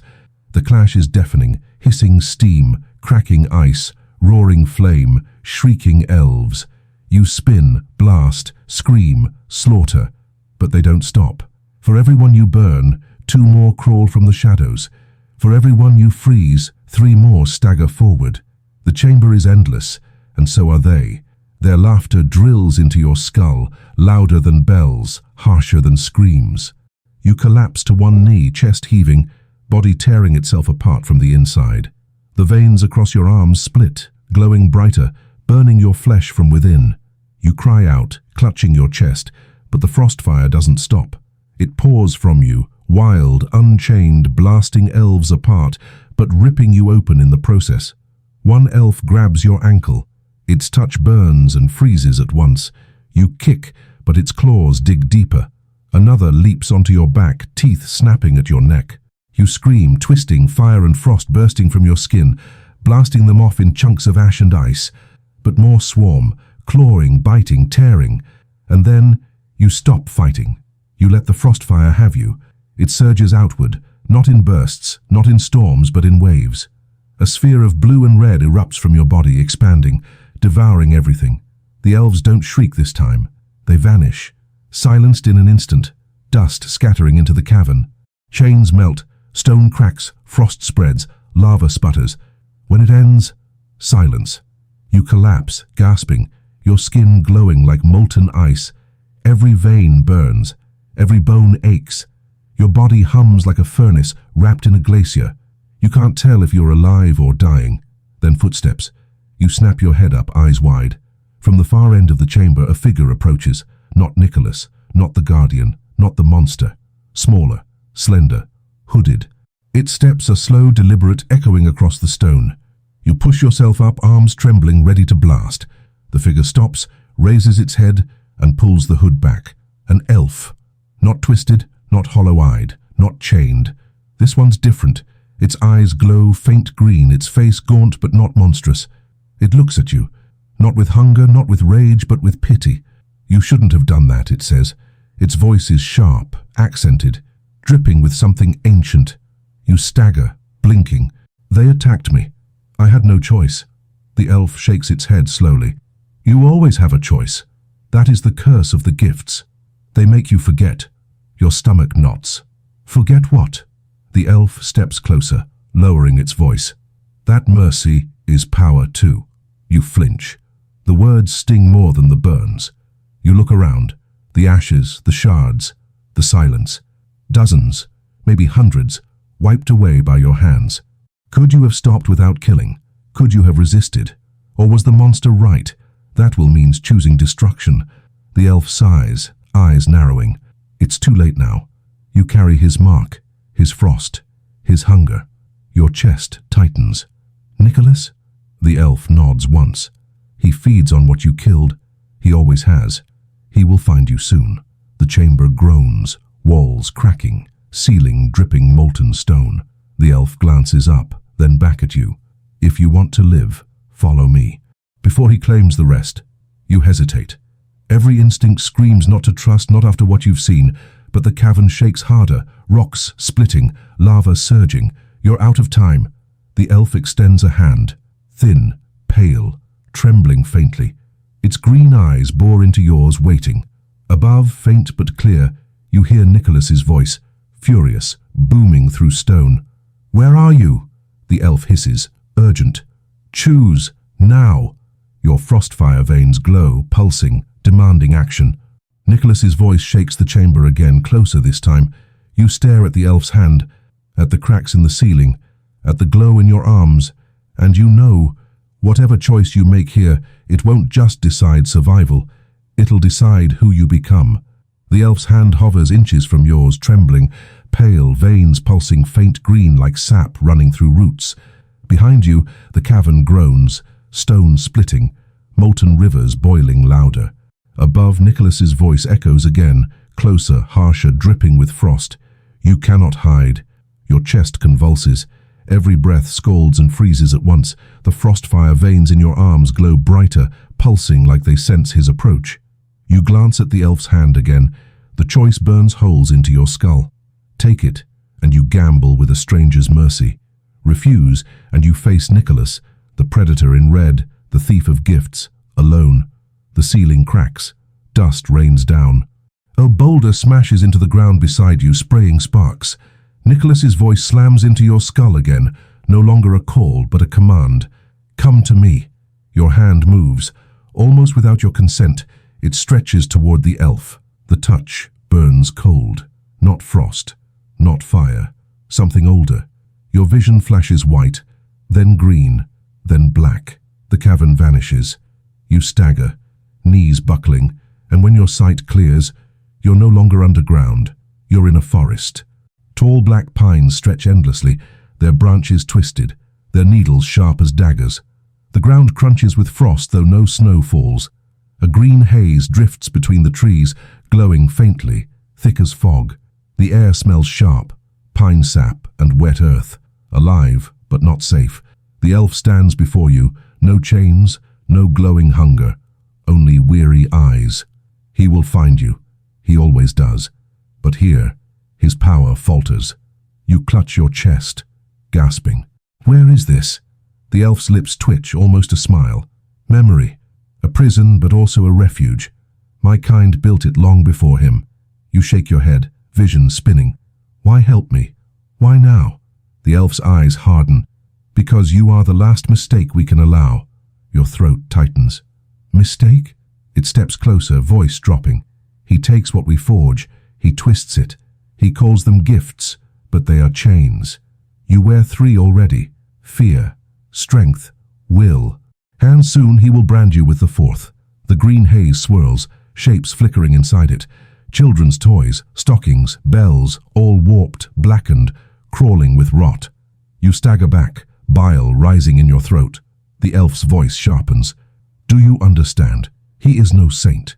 He is no savior. Nicholas is a thief. He stole Christmas itself. Your chest clenches. Images flash. Nicholas battling the magistrate. Nicholas roaring at the fire guardian. Nicholas whispering into your ear. Always taking. Always branding. Always smiling that predator's smile. The elf grips your arm, nails digging into the glowing veins. If you let him give you the 4th gift, you will not be you anymore. You will be his. The forest shifts.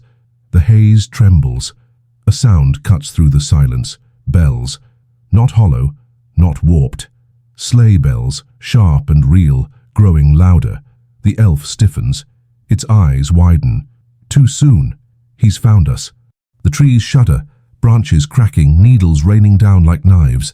The haze shreds apart, torn by an icy wind that slices your skin. The bells grow deafening, each chime stabbing into your skull. And then, he's here.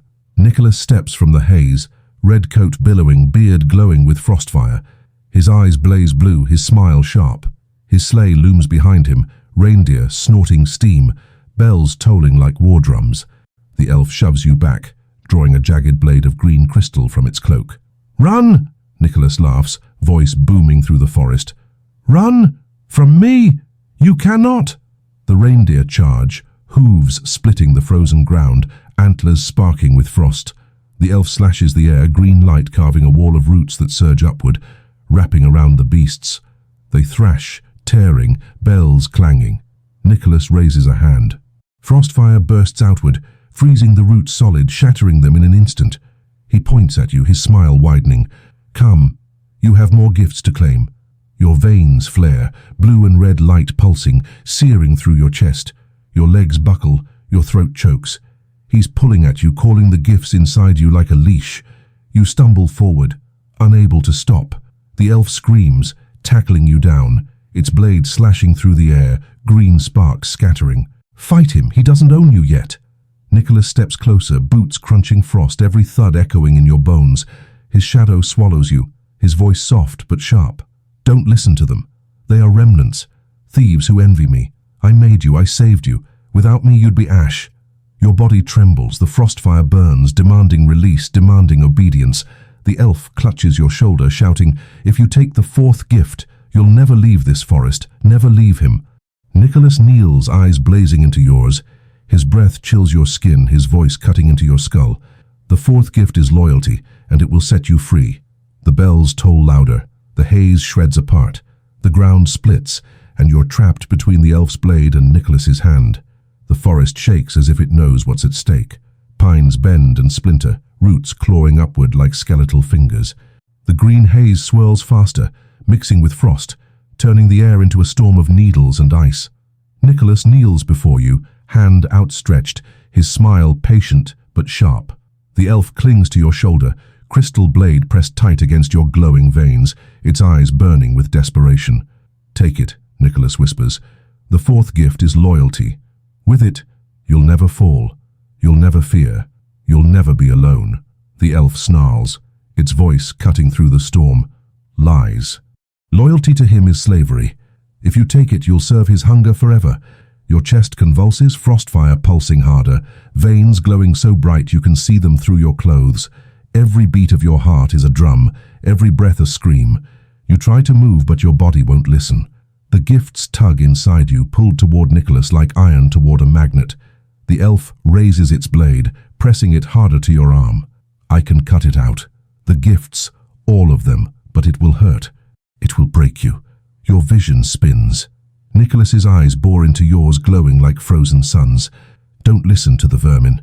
They forged the gifts, yes, but they were weak. I perfected them.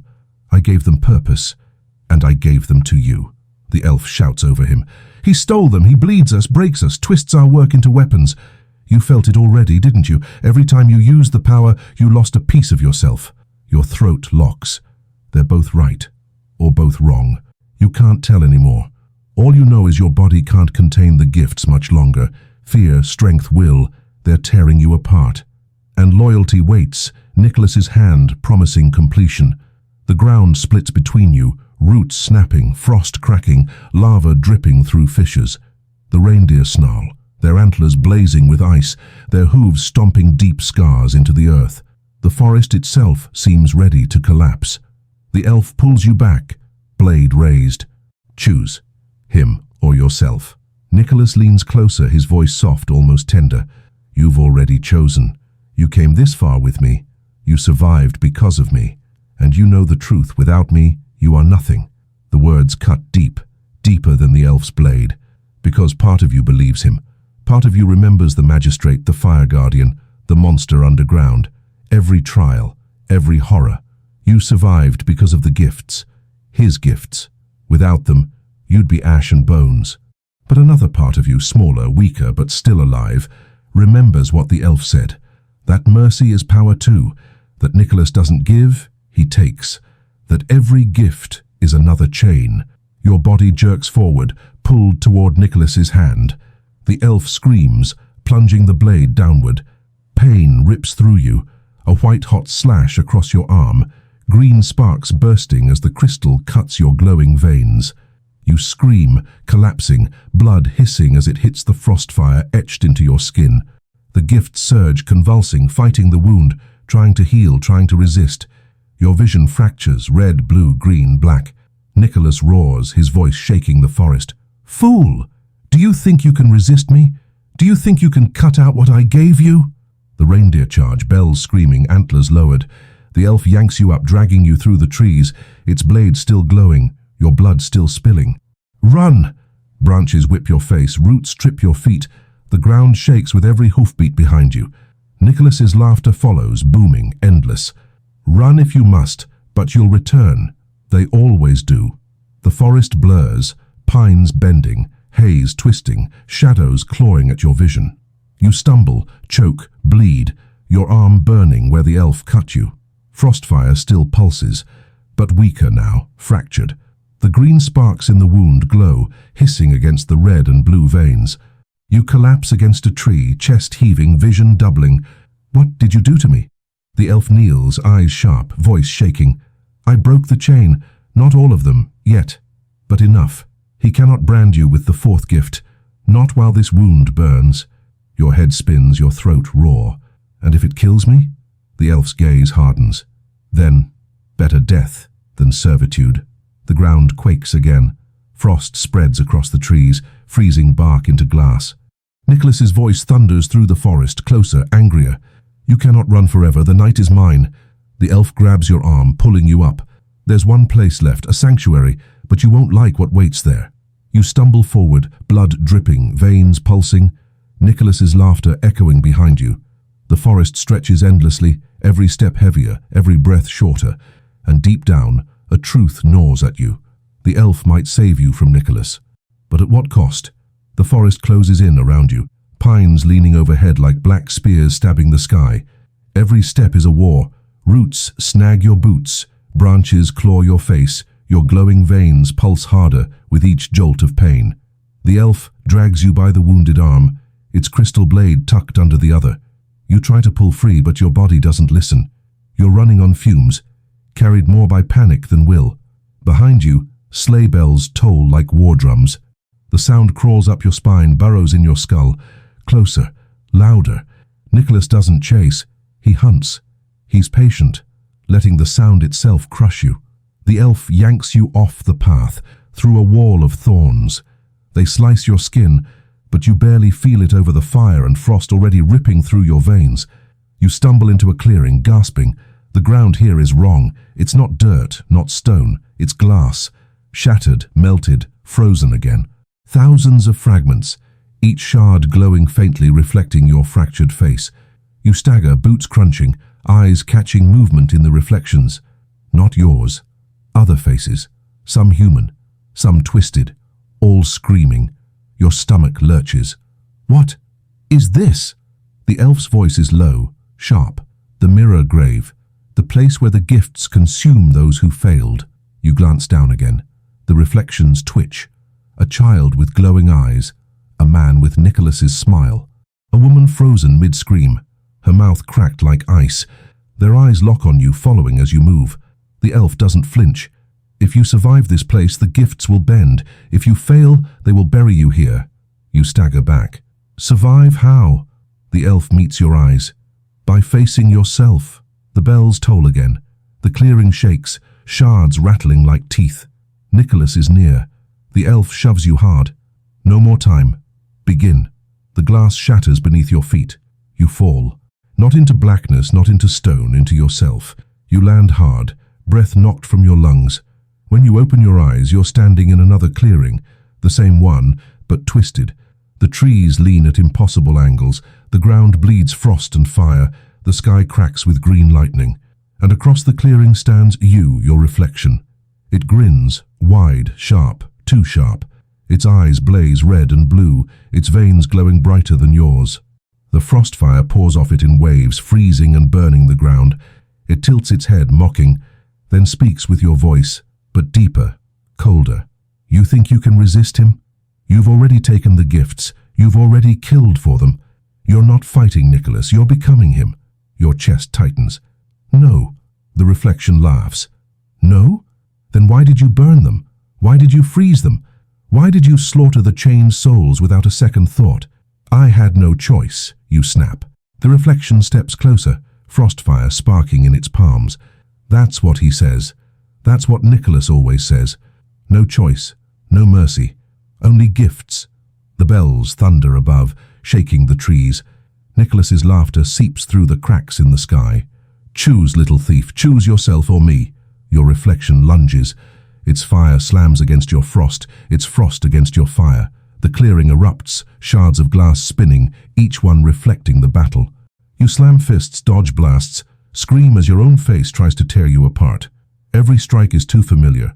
Every move feels like instinct, because it is yours.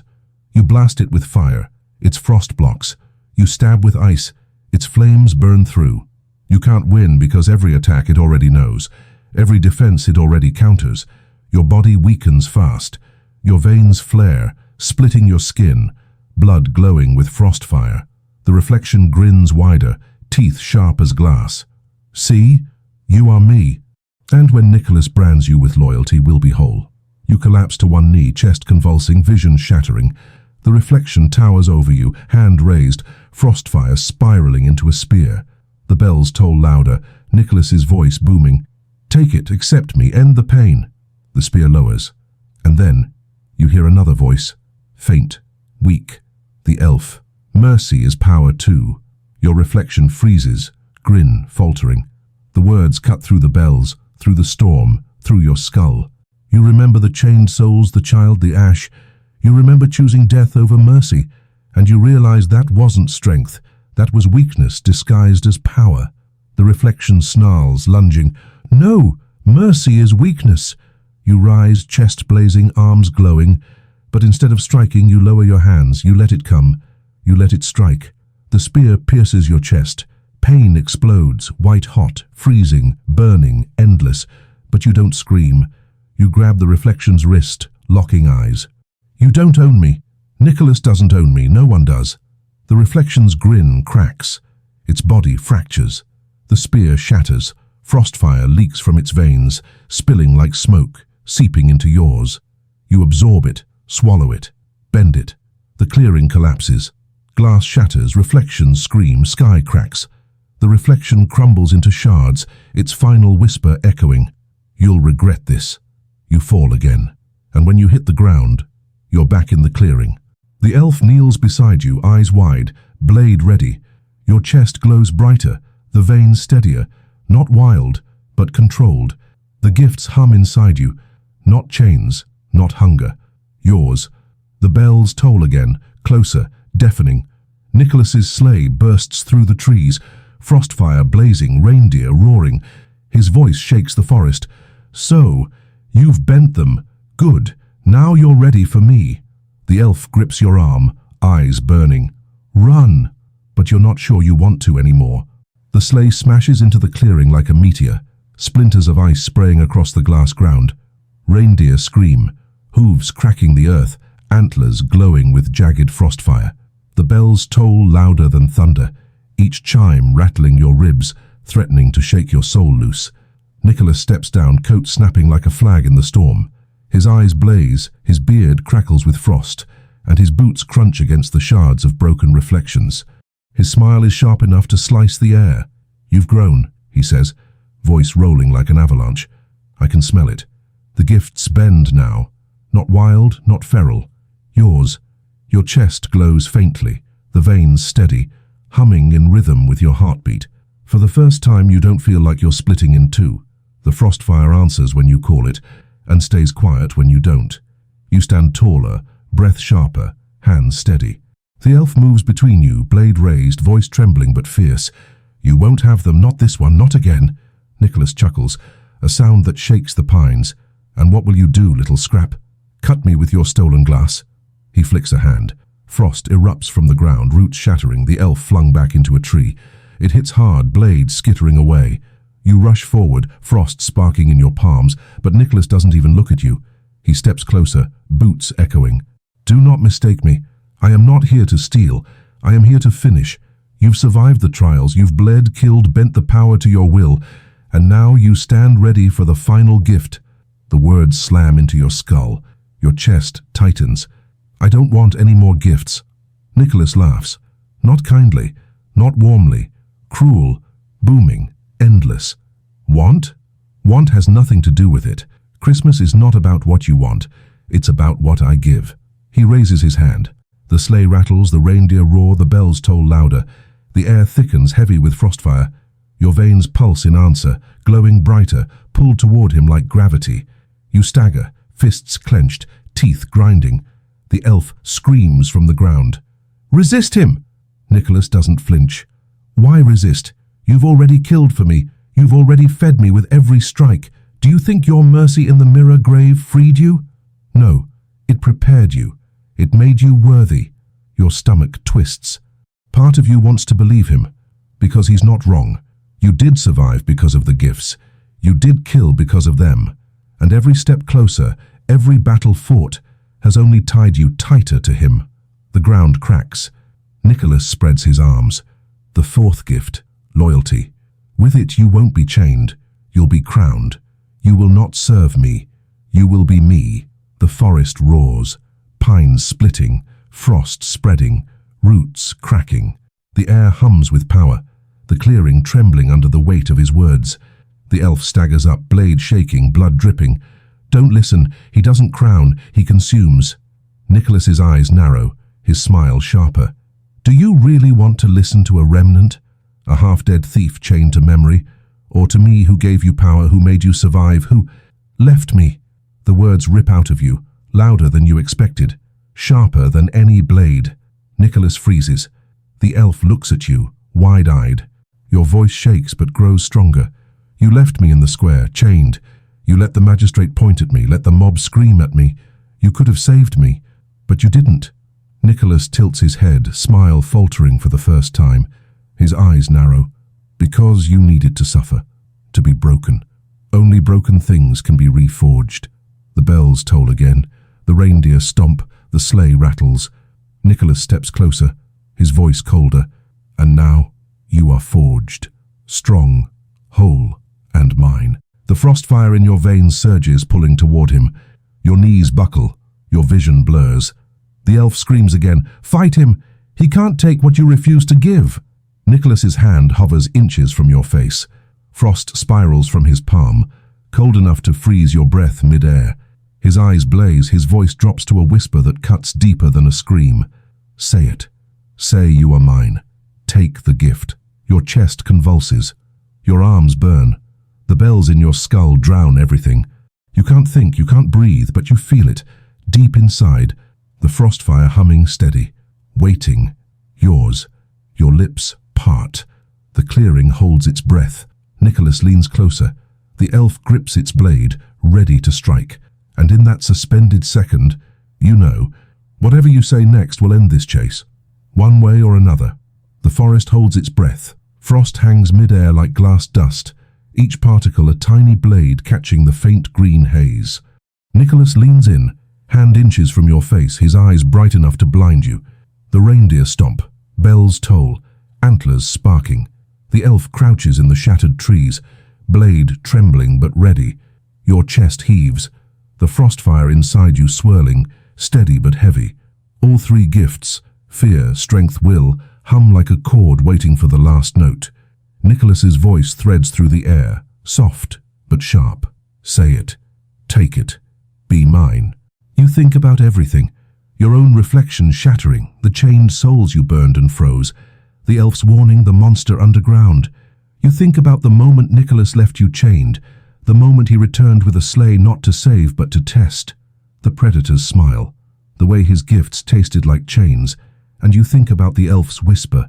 Mercy is power too. Your veins blaze. Frostfire crawls up your throat, behind your eyes. Nicholas's pull grows stronger, the gifts inside you tugging toward him like a tide. He reaches out, palm open, frost spiraling from his fingertips. You open your mouth. For a heartbeat you almost say it, almost surrender, almost take the fourth gift. Then you whisper no. The word is small, but it detonates like a bomb. The frost fire inside you erupts, not outward, not at him, but inward. It twists, bends, locks into place like a wheel clicking into its groove. The gifts stop pulling. The hum steadies. For the first time since the square, your body feels like your own. Nicholas freezes, eyes narrowing. What did you say? You lift your head, hands steady, voice louder. I said no. You don't own me. The elf's eyes widen. Nicholas's smile cracks. The reindeer rear, bells clanging like alarms. Frostfire bursts from Nicholas's palm, but it veers off, skidding across the glass ground, shattering trees. His power doesn't touch you. The gifts inside you flare, not blue, not red, not green, white, a new light, sharp and blinding. Nicholas stumbles back, frost dripping from his beard. Impossible. You stand, your veins glowing white, frostfire swirling around your hands. You call them gifts, but they're not yours, not the elves, not the monsters, not anyone's. They're mine now. The ground shakes, shards rising into the air like a storm of knives. The forest bends, the haze twists, the bells distort into a low, throbbing pulse.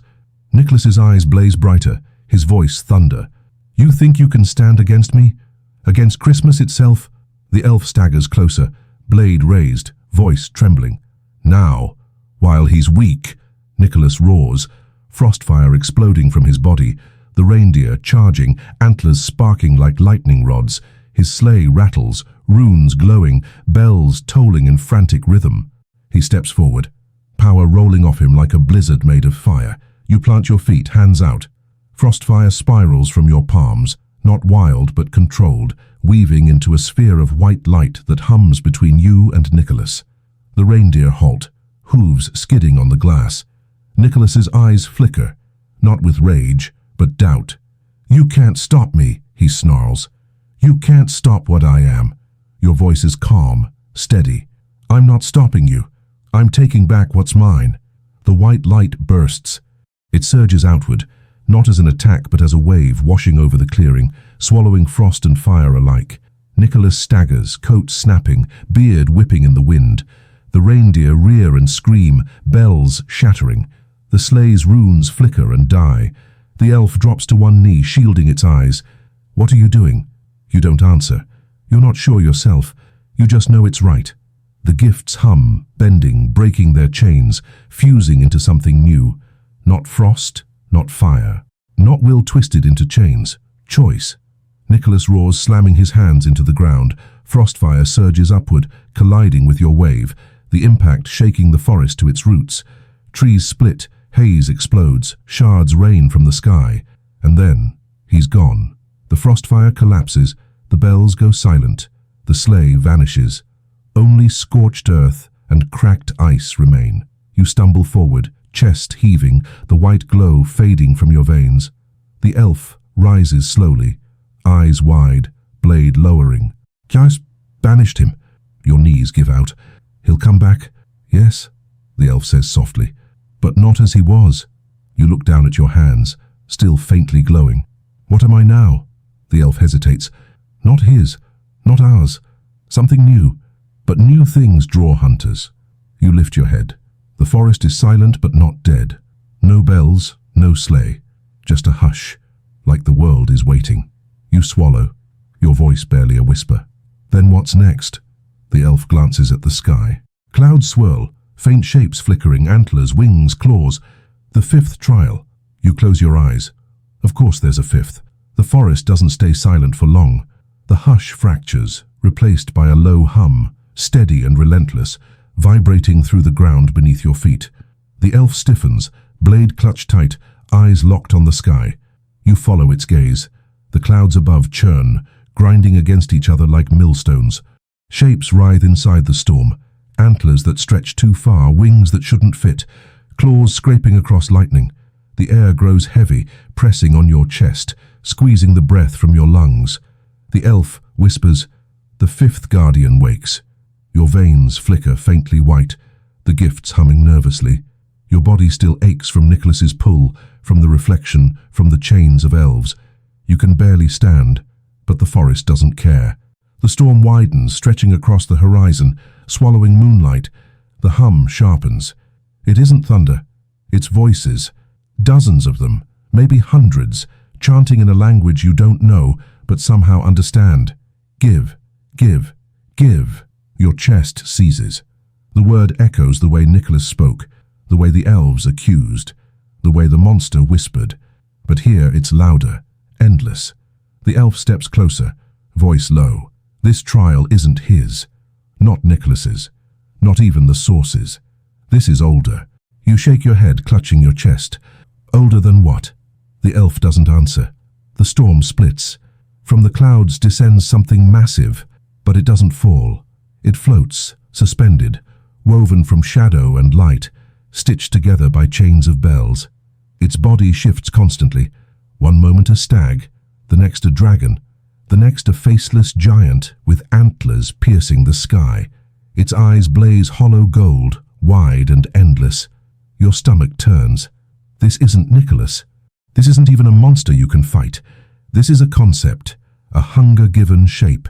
The chanting grows louder. Give, give, give. The elf drops to one knee, pressing its blade into the soil. Do not answer it. The guardian lowers, its chains rattling, bells tolling in rhythm with your heartbeat. You feel it probe your mind, scraping thoughts, bending memories. It whispers in 100 voices, male, female, child, elder. Give, your gifts, your will, yourself. Give. The frost fire inside you trembles, the white glow flickering, pulled toward the chains. You clench your fists, nails biting into your palms, trying to hold it back. But the pull is stronger than Nicholas's, stronger than the monster's. It doesn't demand, it consumes. The elf's voice cuts through, strained, desperate. If you give, you'll be hollow, empty, like the chained ones. Fight it. You grit your teeth, sweat freezing on your skin, fire burning in your throat. The guardian shifts again, antlers scraping clouds, its hollow eyes locking onto you. It tilts its head, and for a second, the storm clears enough for you to see what dangles from its chains. Bodies. Dozens. Maybe hundreds. Human, elf, child, elder. All dangling upside down, skin pale, eyes hollow, mouths open in silent screams. Their veins glow faint blue, faint red, faint green, the gifts ripped from them and drained into the guardian's body. Your stomach heaves, bile burning your throat. You stagger back, choking. "What is it?" The elf's voice shakes. "The taker. The one Nicholas learned from, the one he fears." The guardian's voice scrapes your skull again. "Give! Give! Give!" You clutch your chest, frostfire burning hot and cold. The gifts surge, drawn toward the chains. You feel them sliding, slipping, ready to leave. You drop to your knees, screaming. "I can't stop it!" The elf lunges forward, pressing its blade against your chest. Green sparks flare. Then you need to decide. Do you let it take you, or do you turn the hunger back on it? Your vision blurs. The world tilts. The guardian looms above, chains swaying, bells tolling. The bodies dangle, their hollow eyes staring straight at you. Your veins blaze white, flickering between control and collapse. The gifts scream inside you, pulled in every direction. The elf grips your shoulder, shouting over the storm. "Choose, feed it, or devour it." The chanting grows, deafening. "Give, give, give." And you realize if you refuse, it will tear the gifts out of you anyway. If you give, you'll be hollow. If you devour, you won't be human anymore. Your hands glow, fire and frost spiraling together, white light bending, screaming. The guardian lowers its chains, bells swinging inches above your head. Your choice burns in your chest. The chains hover above your head, bells tolling in time with your pulse. The storm swirls faster, voices booming. Give, give, give. Your chest convulses, veins blazing, the gifts trembling like trapped animals. You can feel them slipping, fear, strength, will, dragged upward by invisible hooks. The elf shouts, blade sparking against your chest. "Hold them! Don't let it take you!" But you can't hold them. You're breaking. Your body shakes so violently you can barely breathe. The white glow in your veins flickers, stutters, dims. The chains rattle louder, ready to rip you open. And then the thought comes. Terrible. Simple. True. If it can take, then I can take too. Your stomach knots, bile burning your throat. The idea disgusts you. To feed like Nicholas. To drain like the elves warned. To devour. The elf sees it in your face. Its eyes widen, horrified. No, don't. That path is his. That path is worse. The guardian lowers closer, its hollow gold eyes filling your vision. Its voices scrape inside your skull, relentless. Give, give, give. Your hands rise, glowing white, trembling. You whisper, teeth grinding. "No, I'll take." The guardian recoils slightly as if surprised. Then it roars. A sound that splits the forest, cracks the ground, sends the bodies dangling from its chains thrashing. The bells toll faster, louder, desperate. The gifts inside you surge, fire and frost colliding, strength burning, will screaming. You open yourself, not to give, but to pull. And you pull. The first chain jerks. A body dangling from it convulses, glowing veins sparking. Its hollow eyes snap shut. Its mouth clamps closed. Energy floods the chain, surges downward, slams into you. It's agony. White hot and freezing cold, stabbing every nerve. You scream, collapsing, but you don't stop. You pull harder. Another body. Another chain. More energy floods you, your veins splitting wider, your skin cracking with light. The white glow grows brighter, bending, twisting, filling you beyond capacity. The elf screams, voice breaking. "Stop, you'll lose yourself." You can't hear, or maybe you won't. The hunger drowns everything. Chains snap one by one, their captives collapsing into dust as their essence floods into you. The guardian thrashes, its antlers splitting the clouds, its body twisting violently. The bells toll wild, off-rhythm, panicked. You rise to your feet, glowing like a star. Your veins no longer white, gold now, molten, pulsing with stolen life. The guardian roars again, chains lashing out, whipping the ground, smashing trees. You lift your hand, the chains freeze mid-air, and then you pull again. The guardian convulses. Its body cracks, shadow and light splitting apart. Its hollow eyes widen for the first time with something that might be fear. The storm shudders, the voices falter. "Give! Guy!" Silence. The guardian collapses. Its chains crumble, bells shatter, bodies vanish into ash. The storm clears, the forest stills. And you stand in the wreckage, your veins blazing gold, your chest humming with power so immense it terrifies you. You feel everything, the frost, the fire, the will, the hunger, all bent, all fused, all yours. The elf stumbles back, blade raised, face pale. What have you done? You stare at your hands, glowing like molten glass. I survived. The elf shakes its head, voice trembling. No, you didn't survive. You consumed. You became. Your stomach twists. You remember Nicholas's words. Only broken things can be reforged. The elf's accusation. He steals. He gives. He steals again. And now, you've done the same. You didn't resist. You didn't give. You stole. The elf whispers, horrified. You're worse than him now. Your chest tightens. No, I'm not him, I'm not. But your voice cracks. The forest shifts. The haze stirs again. And from its depths, faint and distant, you hear bells. Not Nicholas's tolling. Not the guardian's chains. New. Different. The elf stumbles further back, eyes wide. Another comes. They smell you now. You stagger, clutching your chest. The gold glow pulses brighter, hungry, restless. It doesn't want to stop. It wants more. And you realize, cold dread sinking in, Nicholas isn't the only predator in this forest. And now, neither are you. The bells are faint at first, distant, like wind chimes caught in a storm. But the sound grows sharper with every heartbeat, slicing the forest's silence into ribbons.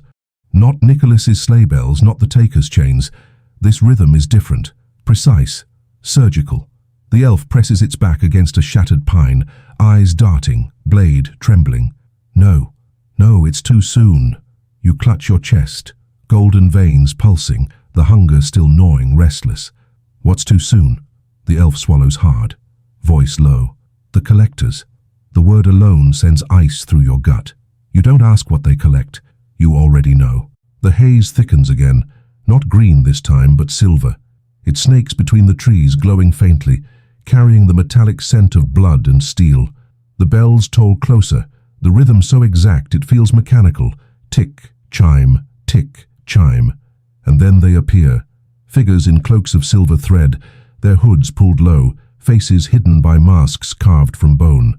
They walk in perfect unison, bells hanging from their staffs, each step ringing the forest like a metronome. Behind them float cages, iron, glass, ice, suspended by chains that drag across the ground with a shriek. Inside the cages, faint glows pulse, fragments of gifts, stolen, bottled, rattling against the bars. The elf hisses, voice trembling. They clean what Nicholas cannot. They hunt what escapes the taker. And now they've smelled you. Your veins blaze gold in answer, too bright, too loud. You curse under your breath, trying to dim it, hide it, but it won't obey. It pulses harder, hungrier, like a beacon screaming your location. The collectors stop. Dozens of masked heads turn in unison, their hollow eye sockets locking onto you. The bells fall silent. And then one speaks. Its voice isn't a voice. It's a choir, layered and cold. Yield. The elf grips your arm, whispering fiercely. Don't speak. Don't move. But the collectors step closer, bells ringing again, cages rattling louder. The glow inside them throbs like hearts, each one pulsing with a rhythm you recognize. Frost, fire, will, hunger, lives devoured and stripped into fragments. One raises its staff. The bell tolls once, deep and final. Yield and be contained. You shake your head, chest tightening. I'm not going in a cage. The choir voice answers, calm, merciless. All gifts must be caged. Your veins blaze hotter, golden light spilling into the clearing, flooding the shards beneath your feet. The cages rattle harder, the fragments inside pulsing wildly as if responding to you. The elf yanks you back. They'll strip you down to ash. Fight, or we're both gone. The collectors move as one. Bells tolling, staffs raised, cages swinging forward. Chains lash out, glowing silver, slamming into the ground around you. The impact shakes the clearing, sparks flying, roots splitting. You throw your hands up. Frostfire surges outward, golden light colliding with silver chains. The impact explodes, shards spraying, bells clanging out of rhythm for the first time. The collectors stagger but don't fall. Their heads tilt in unison, as if curious. The choir voice speaks again. Corrupted, dangerous, hungry. Another chain lashes, wrapping around your arm. The touch burns like acid, searing deeper than flesh.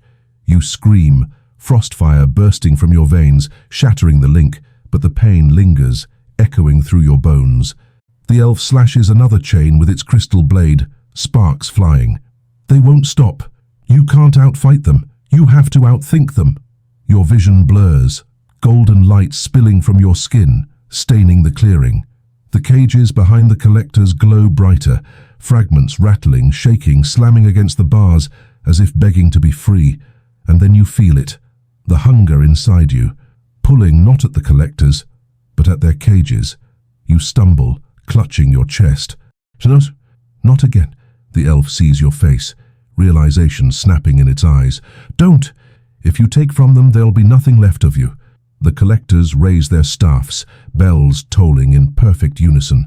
Chains whip toward you from every angle. Your veins blaze gold, your chest convulses, the hunger screams. You know what it wants, you know what it will do. And you know with sick certainty, if you feed this time, there won't be a way back. The chains whip through the air like striking vipers, silver light slicing the clearing into shards. The bells toll with every lash, cold, perfect, unrelenting.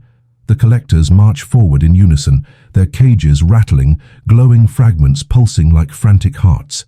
Your veins blaze gold, the hunger clawing inside your chest, begging, no, demanding. You take them. Each fragment hums to you, whispers to you. Frost, fire, will, fear, echoes of others who bled in trials like yours. You taste them already, sweet and sharp, like metal on your tongue. The elf dives in front of you, blade raised, slashing chains aside. Sparks burst, green light colliding with silver. Don't listen to them, it screams, voice raw. They'll hollow you. You'll be nothing but hunger with a face. But the collectors keep chanting, their choir voice rattling the air. Yield, yield, yield. Chains wrap around your ankle, burning through flesh, searing bone. You scream, frostfire bursting outward, snapping the link. Another chain coils your wrist, yanking you toward the cages. The fragments inside pulse brighter, reacting to you, feeding your hunger with every flicker. You stagger, clutching your chest. The pain is unbearable, but the temptation worse. If you take them, the fight ends. If you don't, the chains will drag you into a cage, where the fragments will be torn from you instead. The elf slashes another chain, shoving you back. How you have power already, you don't need theirs. But you do, you feel it in your marrow. You're stronger than you were, yes, but not enough. Not against them, not against Nicholas, not against the taker. The gifts you hold burn like candles in a storm. These fragments, they're fuel. Your knees buckle. You drop to the glass ground, shards slicing your palms. Blood hisses glowing gold. The cages rattle harder, fragments slamming against their bars. They're screaming at you now, not with words, but with need. Take us, take us, take us. The elf grips your face, forcing you to look at it, eyes wild. If you take them, you'll never stop. You'll drain until nothing lives. Do you want to be Nicholas? Do you want to be worse? Chains slam down around you, boxing you in. The collectors close in, bells tolling louder, their masks unflinching, hollow eyes boring into you. The choir voice rises, shaking the ground. Yield. Your chest burns. Your veins split. The hunger roars. And then, your body decides for you. Your hands snap upward. Golden frostfire erupts, lashing out not at the collectors, but at the cages. The bars melt. The fragments scream free, streaking through the air in burning comets. They slam into you one after another, piercing your skin, searing your veins. You convulse, gasping, choking on light. The hunger swallows them whole. The world explodes. Power surges, burning every nerve, shattering every thought. Your veins blaze brighter than fire, colder than ice, louder than bells. Fragments of lives, trials, deaths, all flooding your mind, screaming, begging, cursing. You see faces, hear voices, feel bones breaking and chains snapping. You drown in them, and then you rise. The collectors stagger back. Their bells falter, chains clatter out of rhythm. For the first time, their unison breaks. One whispers, faint, disbelieving, impossible. You stand taller, golden light spilling from every crack in your skin. The ground shakes under your feet, shards levitating, trees bowing. The cages collapse into dust, their chains melting into puddles. The fragments inside you hum, not separate, not fractured, fused. You lift your hand.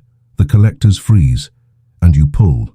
Their bells shatter, their staffs splinter, their masks crack, bone fragments scattering into the air. Their cloaks crumple to the ground, hollow, empty, nothing left inside. Silence slams down. The elf stares at you, blade lowered, face pale with horror. You devoured them. You look at your hands, glowing so bright you can't see your skin. I didn't mean to, but you did, and the worst part, it felt good. The hunger inside isn't hunger anymore. It's satisfaction, wholeness, power that no longer begs. It commands. The elf stumbles back, voice shaking. You're not fighting them anymore. You're joining them, don't you see? You're building a cage of your own. You step forward, shards crunching underfoot, the golden glow trailing like fire. Your voice is steady, cold, maybe, but at least it'll be mine. The forest groans, haze curling, air trembling.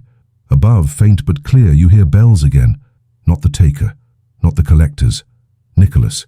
He's coming back, and this time he'll find you stronger than ever. The bells grow louder, slicing through the forest like a blade through silk.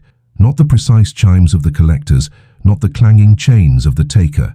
These bells are familiar, mocking, triumphant. Sleigh bells. The elf's face twists, half terror, half fury. He's found you again. The air ices over, frost crawling across shattered glass, freezing even the golden glow that drips from your veins. Your chest hums louder, gifts restless, fragments writhing. The hunger inside doesn't recoil. It sharpens, eager. The sleigh bursts through the haze, reindeer screaming, hooves crushing roots into splinters. Their eyes blaze blue, their antlers drip frostfire. Nicholas stands tall at the reins, his red coat glowing brighter than the snow, his beard a storm of ice. He leaps down before the sleigh stops, boots cracking the glass ground. His eyes lock onto you, and for the first time, you see no smile. He studies you, gaze flicking across your glowing veins. The dust of the collectors at your feet, the cages collapsed into nothing. His jaw tightens. His voice is low, sharp. What have you done? You straighten, golden light spilling from your chest, your voice steady. I survived. The elf snarls, blade raised, shouting at Nicholas. He's not yours anymore. You can't cage what devours. Nicholas ignores the elf. His eyes never leave you. You think you've gained power. You think you've bent the gifts to your will, but you've only chained yourself to hunger. You are no savior, you are no rebel. You are what I am. Your stomach knots, but your voice doesn't falter. No, I'm worse. The words hang, sharp as knives. The elf flinches. Nicholas's eyes narrow, the reindeer rear, bells clanging in frenzy. Nicholas steps closer, frost spiraling from his boots, spreading across the clearing. His voice cracks like thunder. You've devoured what should never be touched. Fragments of 100 trials, 100 failures. They scream inside you even now, and you think you can hold them? Fool, they will break you. You clench your fists, veins blazing gold, frostfire sparking in your palms. I've held worse. I held you. Nicholas roars, frostfire exploding from his body, coating the trees in instant ice. The sleigh rattles, runes glowing, reindeer screaming. He spreads his arms wide, snow swirling like knives. Then prove it. Prove you are more than my reflection. The clearing erupts. He slams his hands into the ground, frost spikes tearing upward, jagged and endless. You throw your palms out, golden light bursting in a wave, shattering the spikes into shards. The reindeer charge, antlers blazing, bells tolling like war drums. You step forward, pulling, and their antlers snap mid-air, ice dissolving into steam. Nicholas charges through the storm, fists glowing with pure frostfire. He swings. You catch it. The impact shakes the clearing, glass splintering, trees collapsing. Energy ripples through you both, frost colliding with gold, fire splitting the air. The elf staggers back, shielding its face, screaming, "Stop! You'll tear the forest apart." Neither of you listen. Nicholas roars, voice raw. "You are nothing without me." You snarl back. "I am everything you fear." The ground splits, Lava bursts through cracks, colliding with frost, exploding into steam. The haze twists, sky fracturing, storm clouds spiraling above. The air bends under the force of two predators colliding. Nicholas slams another fist, frostfire ripping through your chest. You scream, golden veins flaring, but you don't fall. You grab his coat, pull him close, your voice a growl in his ear. You made me, and now I'll unmake you. The gifts surge. Fear, strength, will, hunger. All fusing, all bending, all pouring out. You unleash them in a single burst. White gold fire erupts, blasting Nicholas back, slamming him against his sleigh. The reindeer scream, collapsing into ash. The sleigh cracks, runes flickering, bells snapping. Nicholas slumps, beard scorched, coat torn, eyes blazing with fury. But he laughs. Low, broken, chilling. Good, good. You finally understand. Power is nothing but hunger wearing a mask. You stagger, chest heaving, veins blazing out of control. Your skin cracks, glowing light spilling through. The fragments scream in your head. Dozens of voices begging, cursing, weeping. You clutch your skull roaring. Nicholas rises slowly, limping, blood freezing on his lips. And soon, you'll be just like me. The elf stares at you both, blade trembling, horror carved into its face. No, worse, much worse. And somewhere deep inside, you know it's right. The forest cannot hold the two of you. Every strike between you and Nicholas cracks the ground deeper, splits the trees wider, unravels the sky above like fabric being torn apart. Frost and gold collide in spirals that warp the air itself, steam hissing where the elements clash. The pines bend inward, groaning, their needles turning to ash in the storm. Nicholas slams forward, frostfire bursting from his fists. You catch his arm, twist, and for a moment your powers entangle, freezing both of you in place, two predators locked in reflection. The ground trembles, shards of glass levitating around you like stars caught in orbit. You can't win, Nicholas growls, teeth bared. You're not built to hold it, you'll tear yourself apart. Your voice is ragged but steady. Maybe, but at least I won't tear the world with me. He sneers. You already are. The elf screams from the sidelines, blade raised but powerless against the storm. You fools, you're unraveling the trial. If you keep this up, you'll drag us all into the abyss. Neither of you stop. Nicholas shoves you back with a burst of frostfire that splits the clearing in two. You skid across the glass, boots scraping sparks, your veins blazing brighter, golden cracks crawling up your neck, across your face. The fragments scream in your skull, dozens of voices demanding release. You let them. Golden frostfire bursts from your palms, spiraling into tendrils that whip around Nicholas, binding his arms, his legs. He snarls, snapping ice against them, but the tendrils hold. For the first time, he looks caught. The elf shouts, eyes wide. End it! Now! You hesitate. Nicholas meets your gaze, his voice low, cutting through the chaos. Do it. Kill me, and then tell yourself you're not me. The words slice deeper than any blade, because he's right. Every step has led here. Every gift, every trial, every death. You haven't been resisting him. You've been following his path, one echo behind. Your grip tightens. The tendrils burn hotter, frostfire boiling into white gold. Nicholas winces, but his smile remains sharp, cruel. Yes, that's it. Be what you are. Predator. Devourer. My heir. The elf screams, desperate. No! Mercy! Show mercy! The voices in your head scream louder, fragments clawing at your mind. Take him. Take him. Take him. Your chest convulses. Your hands shake. The tendrils pulse brighter. Nicholas laughs even as his body begins to char under the heat. Do it! And then, you let go. The tendrils snap, bursting into sparks. Nicholas collapses to his knees, coughing, his beard singed, his coat scorched. His eyes widen, confused for the first time. You stopped. You stagger back, chest heaving, veins blazing but dimming just slightly. I'm not you. I don't need to be. The elf exhales, relief flooding its face. Nicholas snarls, slamming a fist into the ground. Frost erupts, a jagged wall rising between you, splitting the clearing. His voice roars above the storm, raw with fury. Mercy is weakness. It always was.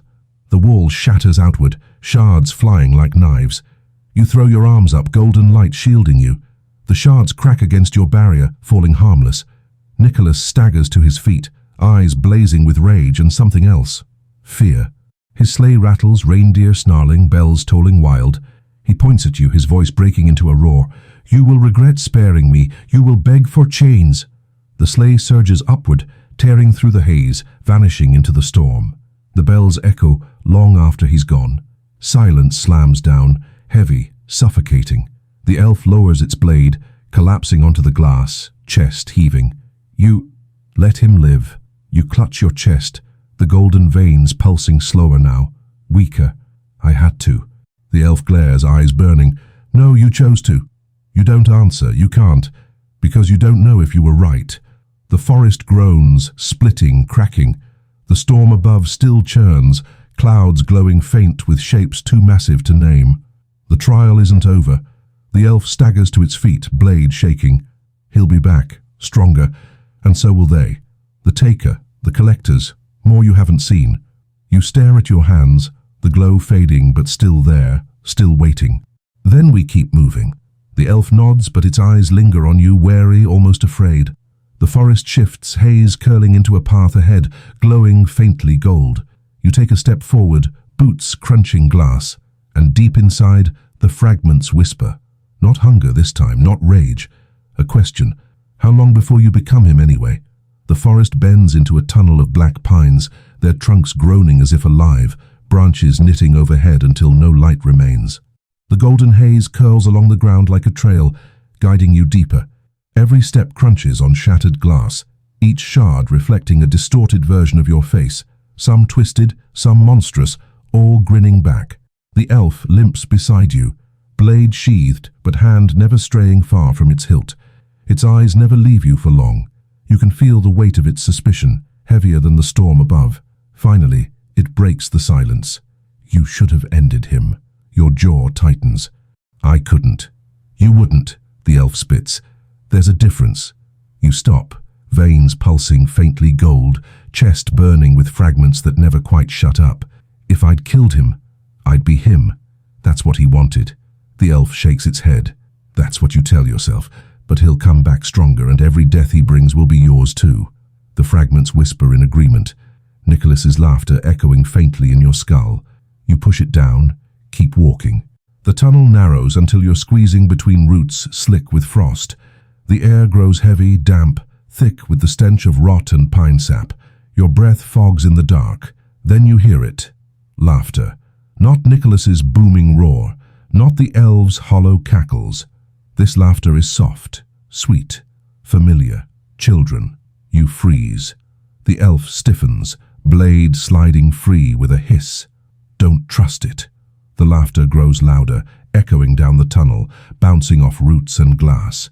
It's joined by voices, singing high and lilting, the kind of songs you'd expect around a fire on Christmas Eve. Carols, warm and inviting, wrapping around your bones like blankets. Your chest aches. For a second, you forget the hunger, the gifts, the trials. You remember nights long before this nightmare, songs, candles, warmth, and then the ache turns to dread, because in this place, warmth is always a trap. The tunnel opens into a clearing. Snow falls here, soft and perfect, blanketing the ground. A bonfire crackles at the center, flames bright but not burning. Around it, children dance and sing, their cheeks flushed, their smiles wide. Their eyes glow faint blue, faint red, faint green. The elf grabs your arm. Don't look at them, but you already are. The children laugh, clap, spin. One of them looks up at you, a girl with golden braids. She waves, her voice high and clear. Come play. Your veins pulse, fragments screaming. You stagger, clutching your chest. They're not just children, they're echoes. Each one carries a gift, a fragment, their glow humming in time with your hunger. The elf hisses in your ear. It's the trial of joy. Don't listen. Don't touch them. But the children's voices weave tighter, binding your mind. Come play, stay warm. Forget the cold. Forget the pain. One boy steps forward, holding out a toy soldier carved of ice. His eyes glow bright blue. For you, your hands tremble. Your chest burns. The hunger claws at your ribs, desperate. Each child radiates power, sweet and sharp, fragments waiting to be taken. The elf moves in front of you, blade raised. Don't. They're bait. Kill them now, before they sink their teeth into your mind. Your stomach lurches. Kill them. They're children, laughing, smiling, innocent. But you know better. Nothing here is innocent. Nothing here is real. The fragments whisper louder, dozens of voices overlapping. Take them. Take them. Take them. You shake your head violently, pressing your palms to your ears. Stop! The children pause mid-song, mid-dance. Every head turns toward you. Their smiles widen, too wide, teeth too sharp. Their eyes blaze brighter, their voices chanting as one. Stay, stay, stay! The bonfire roars higher, flames twisting into shapes, antlers, wings, chains. The snow melts into glass, shards crunching underfoot. The children step closer, their little hands reaching. The elf snarls, swinging its blade. The green crystal flashes, slicing through one of the children. The girl collapses, her body shattering into snow, her laughter echoing even as she fades. The others don't cry. They giggle, louder, sharper. The elf shouts over the noise, eyes wild. Choose, kill them before they hollow you, or let them in and see what they really are. Your chest convulses, your veins blaze, your hunger claws. The children laugh, sing, reach. Stay, stay, stay. And you realize either choice will damn you. The bonfire spits sparks into the air, each ember twisting into the shape of a star before hissing into nothing. The children circle closer, their laughter layered, their songs warping off key. Every note drills deeper into your skull, turning memory against you. Songs from home, echoes of warmth, voices of people you'll never see again. The elf's blade trembles, green light humming along its jagged edge. Strike first, it hisses, teeth bared, before they sink into you. But you hesitate. The girl with golden braids is still holding out the toy soldier, her smile soft, her eyes glowing faint blue. She whispers, almost tender, "You're tired. You don't have to fight anymore. Just stay." The hunger inside you claws at the offer, salivates at it. Stay. Rest. Give in. The fragments burn in your veins, begging, screaming. You stumble forward a step before you catch yourself. The elf snarls, dragging you back by the arm. Look closer. Do you see it? You force your gaze down and then you see. The snow at the children's feet isn't snow, it's ash black, charred, clinging to their bare toes. Their shadows stretch too far, curling like claws across the ground. Their teeth glint sharper than knives when they smile. They're not children. They never were. The elf hisses, "They're feeders, memories given teeth. They'll chew you hollow and wear your skin like a mask." The children giggle, all at once. The sound is wrong, too layered, too sharp. They step closer, their hands reaching, their eyes blazing red, blue, green. Their voices chant in rhythm with your heartbeat. Stay, stay, stay. The elf raises its blade. Say the word, and I'll end it. But something holds you still, because as much as they're monsters, as much as they're bait, they look like joy. And you haven't seen joy in so long. Your chest convulses. Your veins blaze gold. The fragments scream. You realize the truth. Killing them will only feed the hunger again. But letting them touch you, that's surrender. That's risk. That's giving them the opening they want. The boy with the ice soldier tilts his head. "We can make you happy again." The elf shouts, blade raised. "Choose!" The bonfire roars. Snow hisses into steam. The children lunge. You throw your hands out, but not to kill, not to surrender, to see. Golden frostfire bursts from your palms, not as a strike but as a flare, lighting the clearing brighter than the fire. The children freeze, their bodies unraveling in the glow. Their skin melts like wax, their smiles twist, their voices warp. And the truth is worse than either option. They're not feeders, they're fragments. Broken pieces of the ones you killed, the ones you drained, the ones the collectors caged, shards of stolen lives given shape by the trial. The girl with the braids isn't offering a toy, she's holding out her own death. The boy with the soldier isn't smiling. His mouth is locked in the scream you silenced. Their voices waver, glitch, break. Stay with us. Don't leave us again. Your stomach lurches. You stumble back, chest heaving. They're mine. The elf freezes, eyes wide. What? They're mine. you whisper, veins blazing brighter. The ones I consumed, the ones I broke. They're in me. The children shriek, their faces melting, their bodies shattering into ash and glass. Their laughter twists into screams, echoing into the night until silence swallows the clearing. The bonfire gutters out, only smoke remains. You collapse to your knees, clutching your chest, fragments writhing, burning, screaming. The elf kneels beside you, blade lowered, voice shaking. They showed you. They showed you what you've become. Your voice cracks. Then why didn't they kill me? The elf's eyes narrow.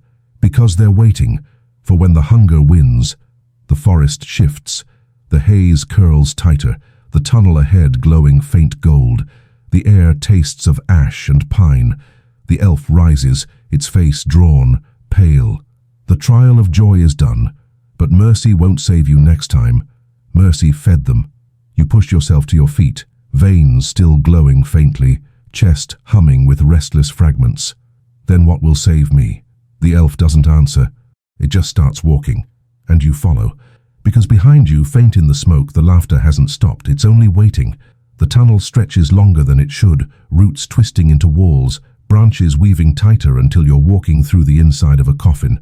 Every step echoes, too loud, too hollow, like you're stomping on the inside of your own skull. The elf walks ahead, blade low but ready, its posture stiff. It hasn't spoken since the trial of joy. Maybe it can't. Maybe it doesn't want to. Your veins hum louder with every step, the fragments restless, whispering. Faces flicker in your mind. The children, the chained villagers, even Nicholas's eyes when you spared him. You can't tell if they're memories or parasites. Then the tunnel opens. The clearing is small, circular, ringed with black stone that gleams like wet glass. At its center stands a single mirror, taller than any tree, wider than a house. Its frame is bone white, carved with runes that shift when you look too long. The surface ripples, reflecting not you, not the elf, not the forest, but something else. Your breath catches. The mirror shows a room, warm, familiar, a living room at Christmas. Lights strung on a tree, stockings hung over a fire, gifts piled neatly beneath, and people, your people, faces you know, voices you remember. They laugh, they smile, they sing. The elf hisses, stepping in front of you. Don't look.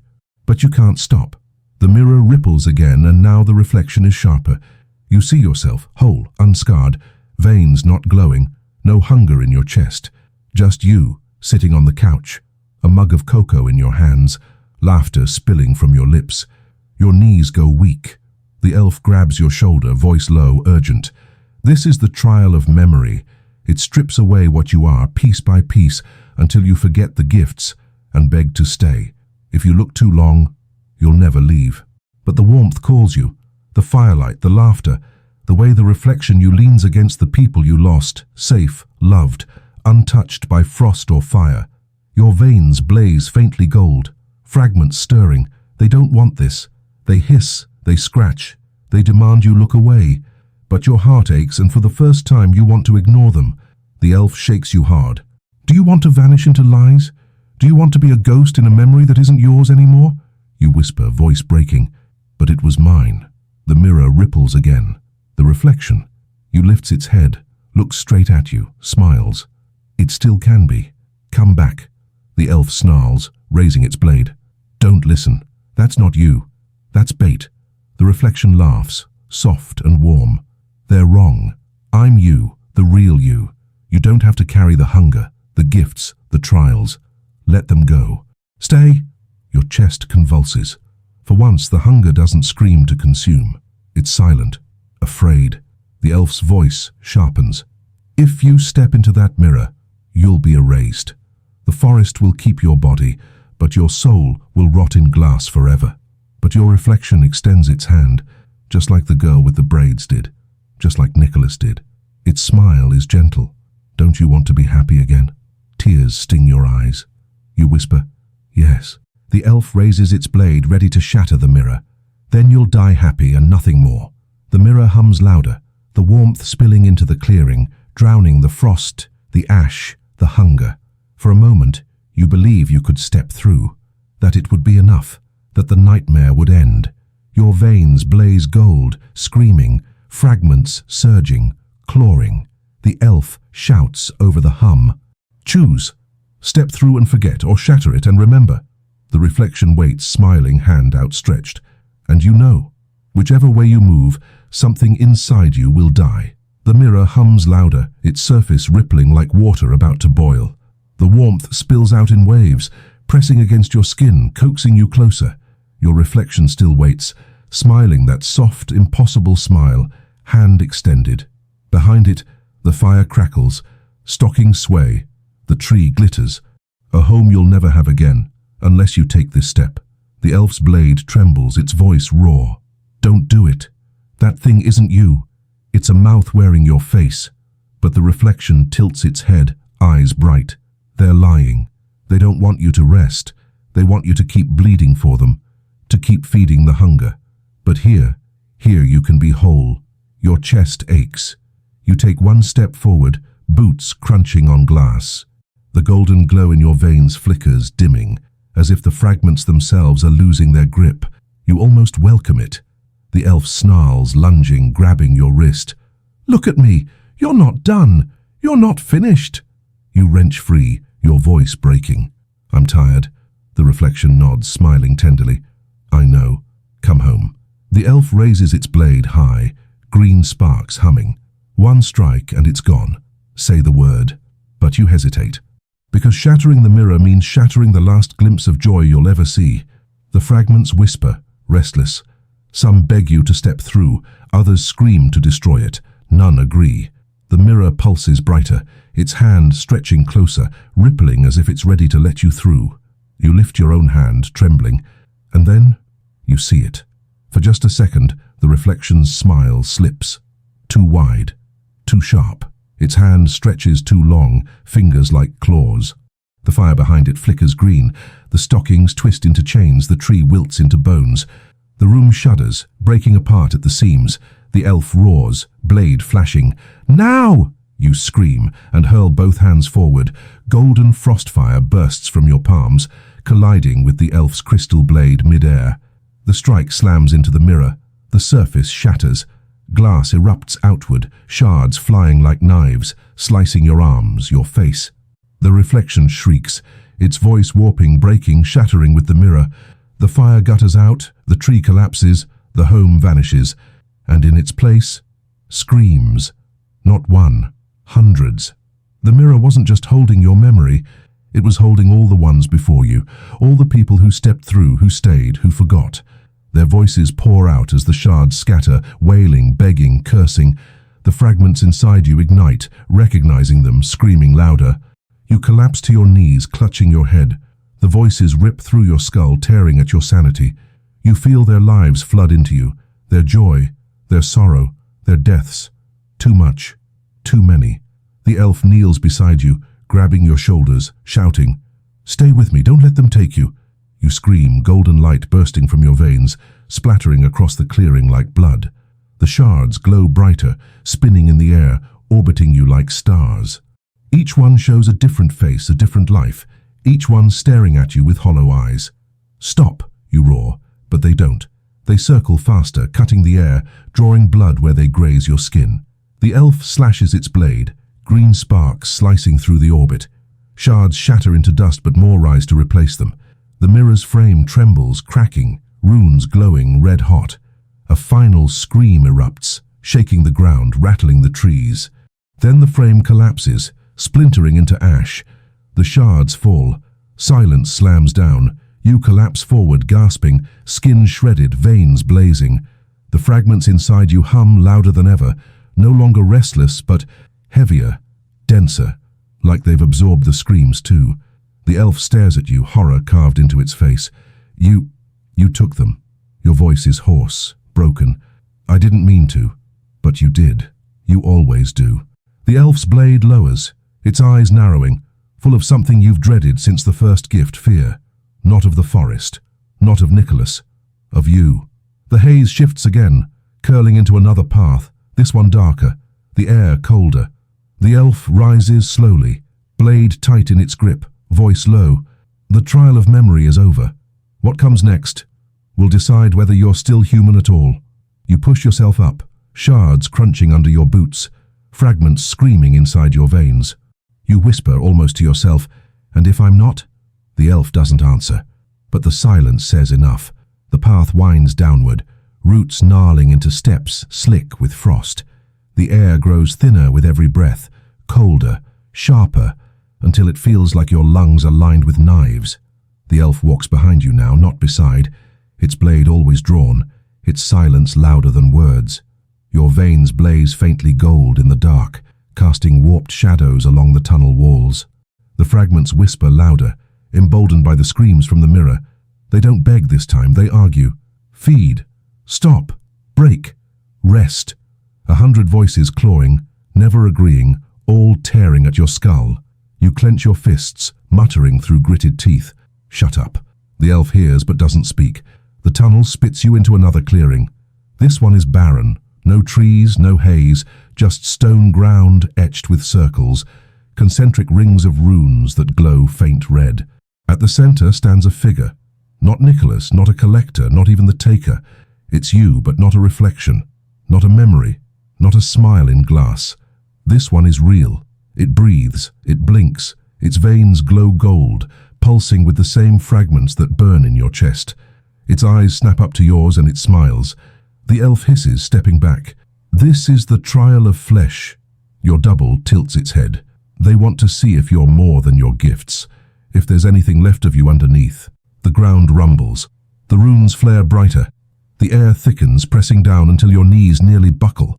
Your double steps forward, every movement perfect, smooth, as if mocking your own exhaustion. Its voice is calm. If I kill you, I walk free. If you kill me, then you'll never know which one of us was real. The elf grips its blade tighter, voice low. Don't trust it. Don't listen. End it before it ends you.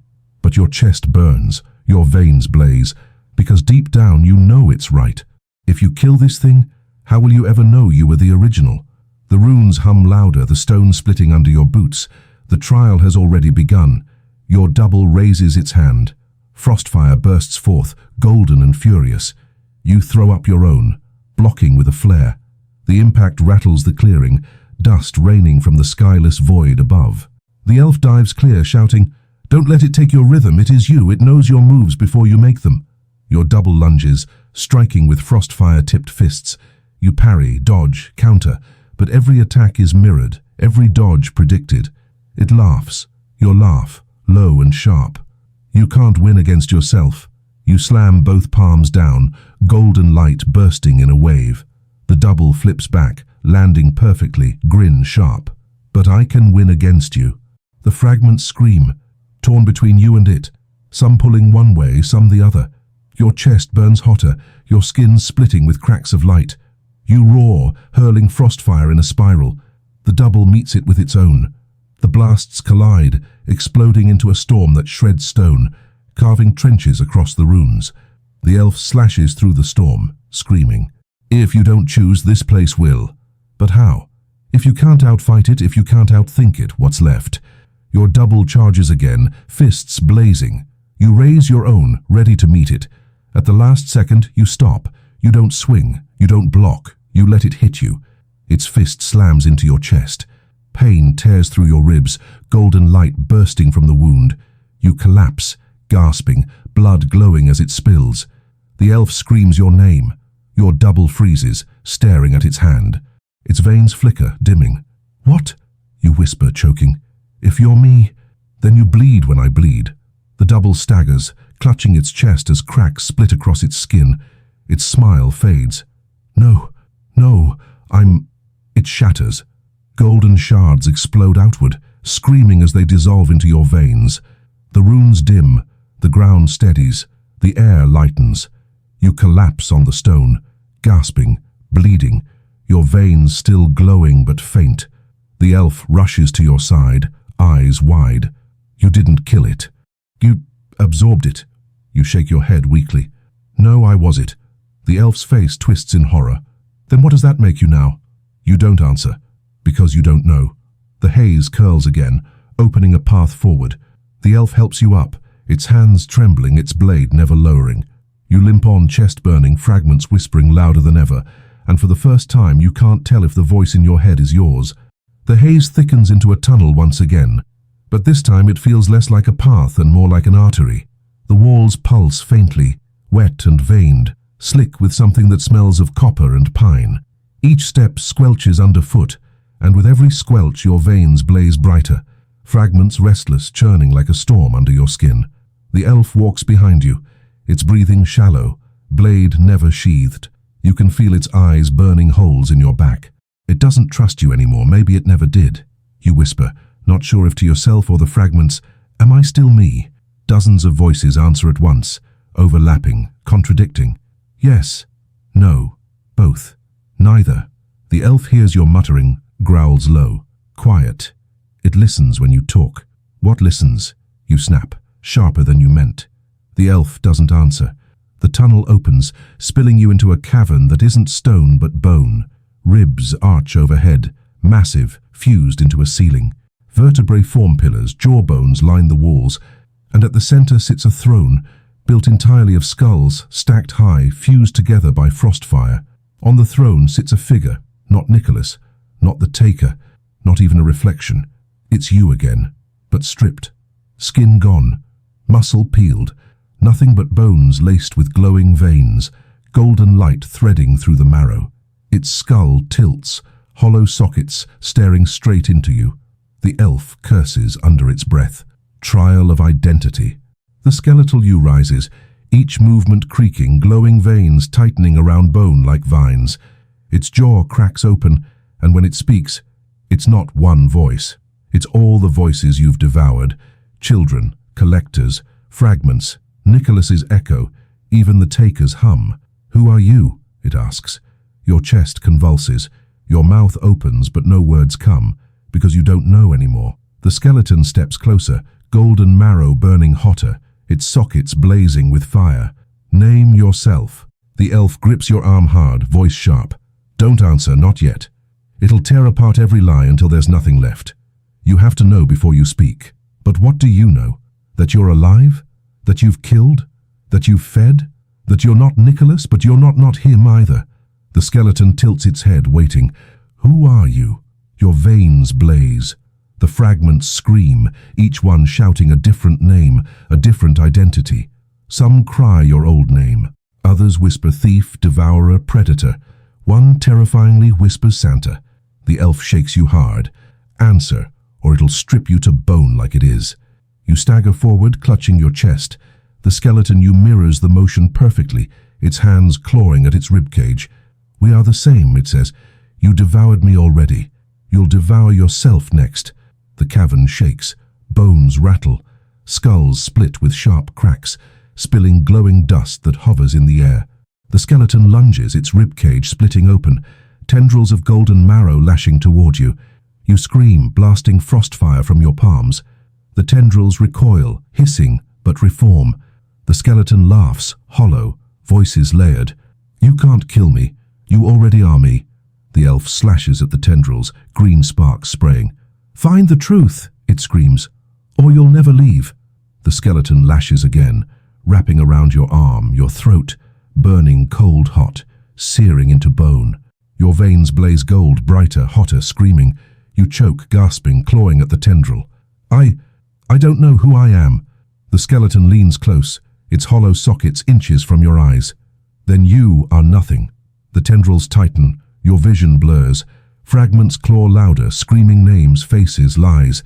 And then, something inside you snaps. Not the hunger, not the gifts. Something smaller, simpler. A memory, not of trials, not of Nicholas, not of fire or frost. A memory of you, sitting by a fire, laughing. Not because of a gift, not because of power, but because of a joke someone told. No hunger, no chains, just you. You gasp, voice raw. I am me. The skeleton freezes. The tendrils loosen. The cavern groans, skulls cracking. The elf staggers back, shielding its eyes.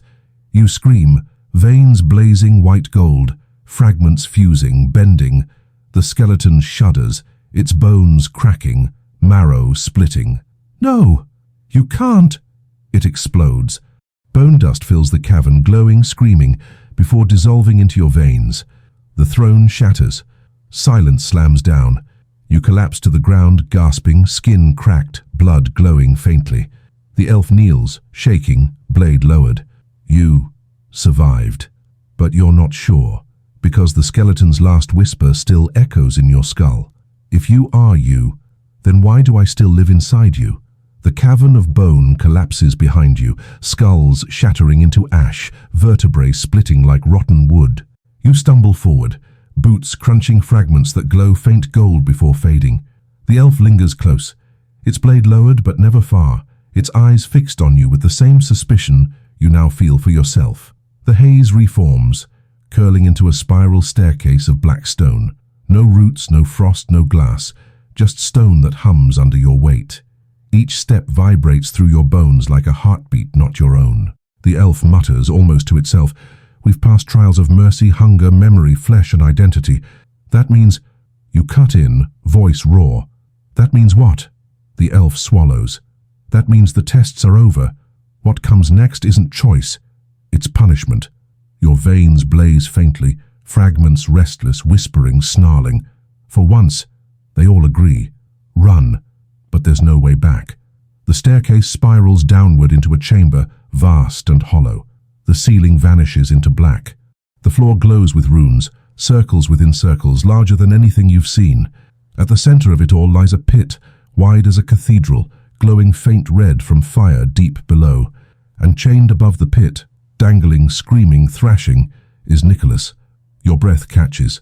His coat is torn, his beard scorched, his veins glowing blue but cracked. His wrists are shackled by chains etched with runes that burn into his skin. He roars, his voice shaking the chamber, but the chains hold. The elf stares, blade trembling. This isn't right." Nicholas thrashes again, eyes blazing as they lock onto you. For once his smile is gone. His voice booms, raw with fury and desperation. You did this." You stumble back, chest convulsing. "No, I didn't." The elf shakes its head violently. "No trial has ever shown him punished. This isn't meant for us. It's meant for you." The runes flare brighter, the chamber shaking. Voices rise from the pit, low and endless, whispering in perfect unison. "Punishment, punishment, punishment." The fragments inside you writhe, burning, screaming. Your veins blaze hotter, gold flaring, almost blinding. You choke, clutching your chest. "What's happening to me?" The elf's eyes widen. "They're binding you. The punishment isn't his, it's yours." Chains burst from the runes, spiraling up like snakes. One whips around your ankle, searing your flesh, glowing white-hot.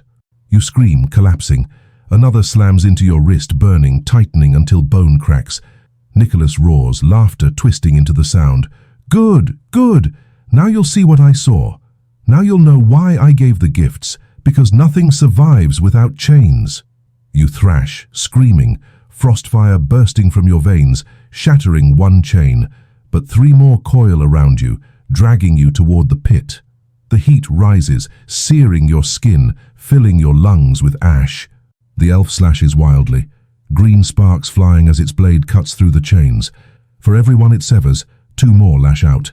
It grabs your arm, straining, shouting, "Fight it! Use the hunger!" But the hunger isn't helping. It's feeding. The fragments roar inside you, pulling toward the pit, desperate to be closer to the fire below. They want this.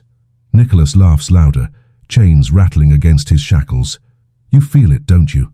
The fire isn't punishment. It's fuel. It's what made me. "What makes us?" The elf snarls at him, voice sharp. "Lies." Nicholas smirks, blood dripping from his beard. "Then why is it singing in your veins, thief?" You choke, gasping, the chains tightening, dragging you closer to the pit. The heat sears your face, blisters your skin, your veins glowing white gold. The voices below rise louder.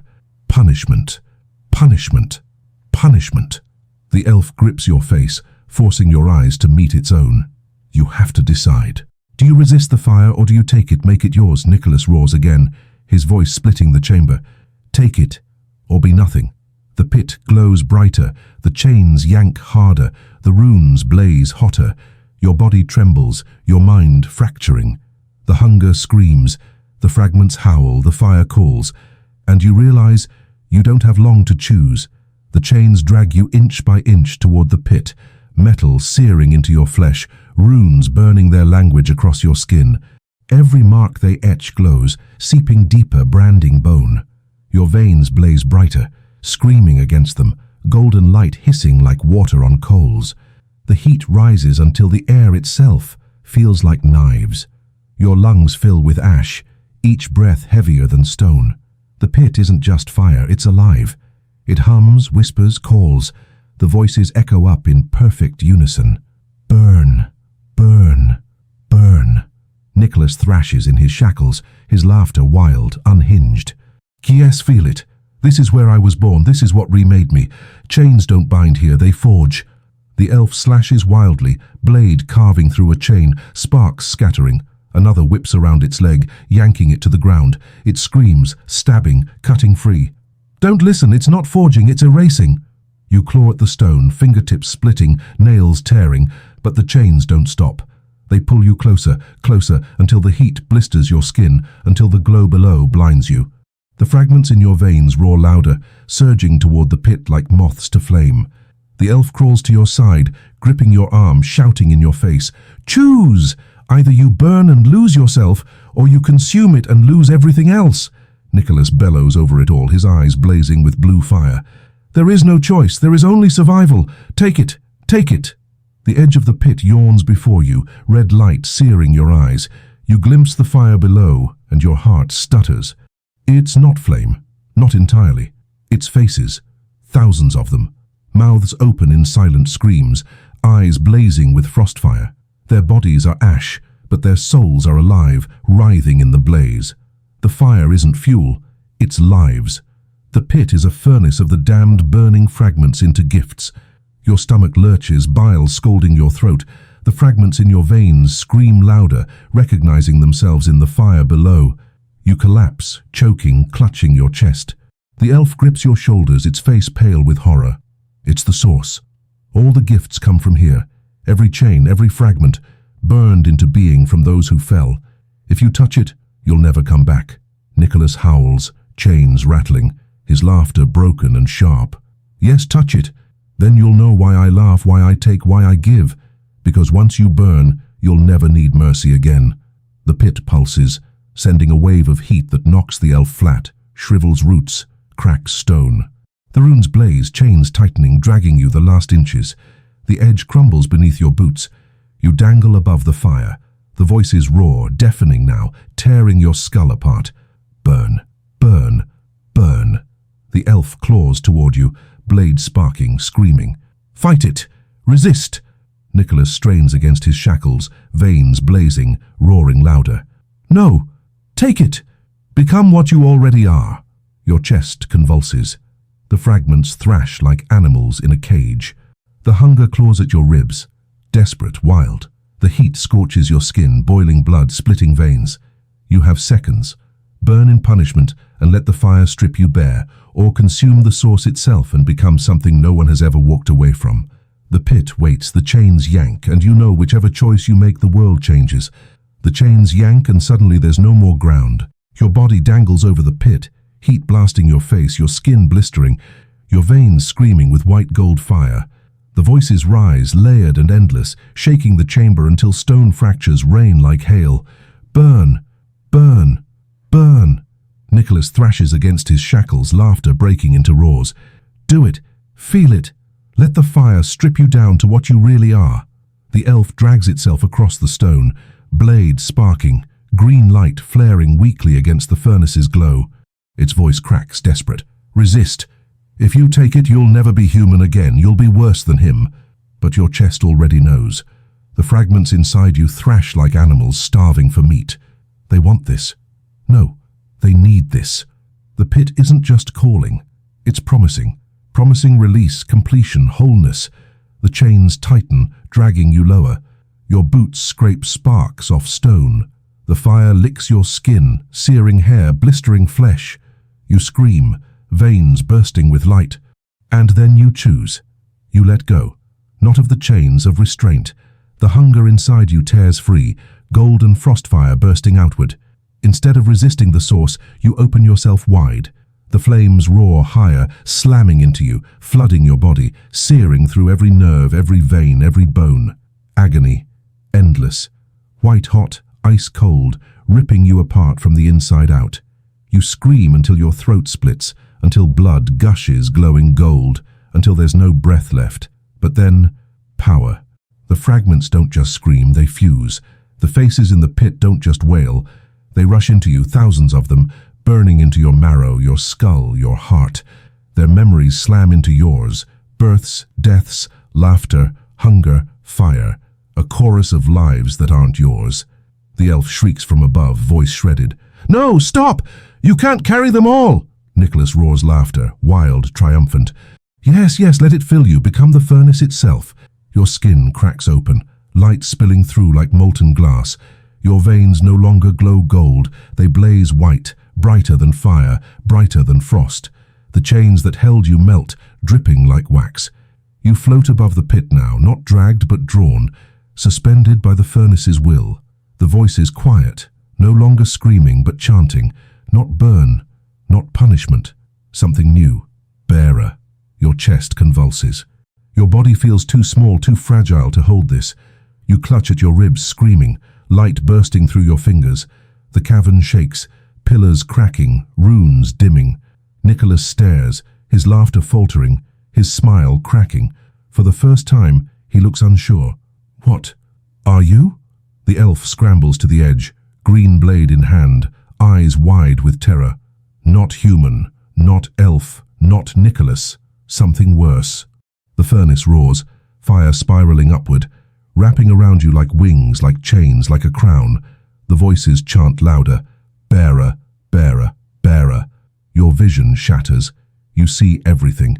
Nicholas chained, elves forging, collectors harvesting, taker feeding. All of them just pieces of the same machine. All of them just echoes of the source. And now the source is inside you. You float higher, light blazing, shards of stone levitating around you. The elf shields its face, screaming. Nicholas thrashes, eyes wide, voice breaking. "No, you're stealing what's mine!" The fire bursts outward, shaking the chamber, splitting the ceiling, sending rivers of flame through the forest above. The haze twists, the roots writhe, the bells toll wild. You land hard on the stone, the pit quiet now, empty, spent. The chains are gone, the fire is gone, the source is gone, because it's in you. The elf stares, pale, trembling. You didn't resist. You didn't burn. You consumed it. Nicholas roars, straining against his shackles, his voice ragged. You think you can hold it. You think you can be it. You'll collapse. You'll scatter into ash. But even as your body cracks with light, even as your chest convulses, you know he's wrong. The source doesn't consume you, it bends. And now the furnace of Christmas itself is yours. The chamber doesn't settle, it riots. The runes etched into the floor flicker, then explode, shards of glowing stone tearing free like shrapnel. The ceiling groans, ribs snapping, vertebrae tumbling like boulders. The pit below, silent now, emptied into you, cracks wider, smoke belching upward in violent spasms. The elf scrambles backward, blade raised, eyes wide with terror. The source isn't meant to be carried. The chamber is collapsing, it'll bury us all. But you barely hear. Your veins blaze white, brighter than the fire ever was, your skin cracked with golden light pouring out like molten veins. You don't walk anymore. You hover, toes brushing stone without weight. The fragments inside aren't screaming, they're whispering. 1,000 lives, 1,000 memories, threading together into something coherent. Nicholas thrashes in his shackles, face twisted between awe and fury. You thief, you dare to drink what belongs to me. His chains rattle violently, runes burning, links cracking. He roars, his voice breaking into raw, jagged sound. I was forged in it. I am its heir. You're nothing but a vessel. Your voice shakes the chamber deeper than your throat, layered with the source itself. Not vessel, not heir, bearer. The word reverberates, and for a moment, the chains binding Nicholas glow brighter, then snap. He falls free.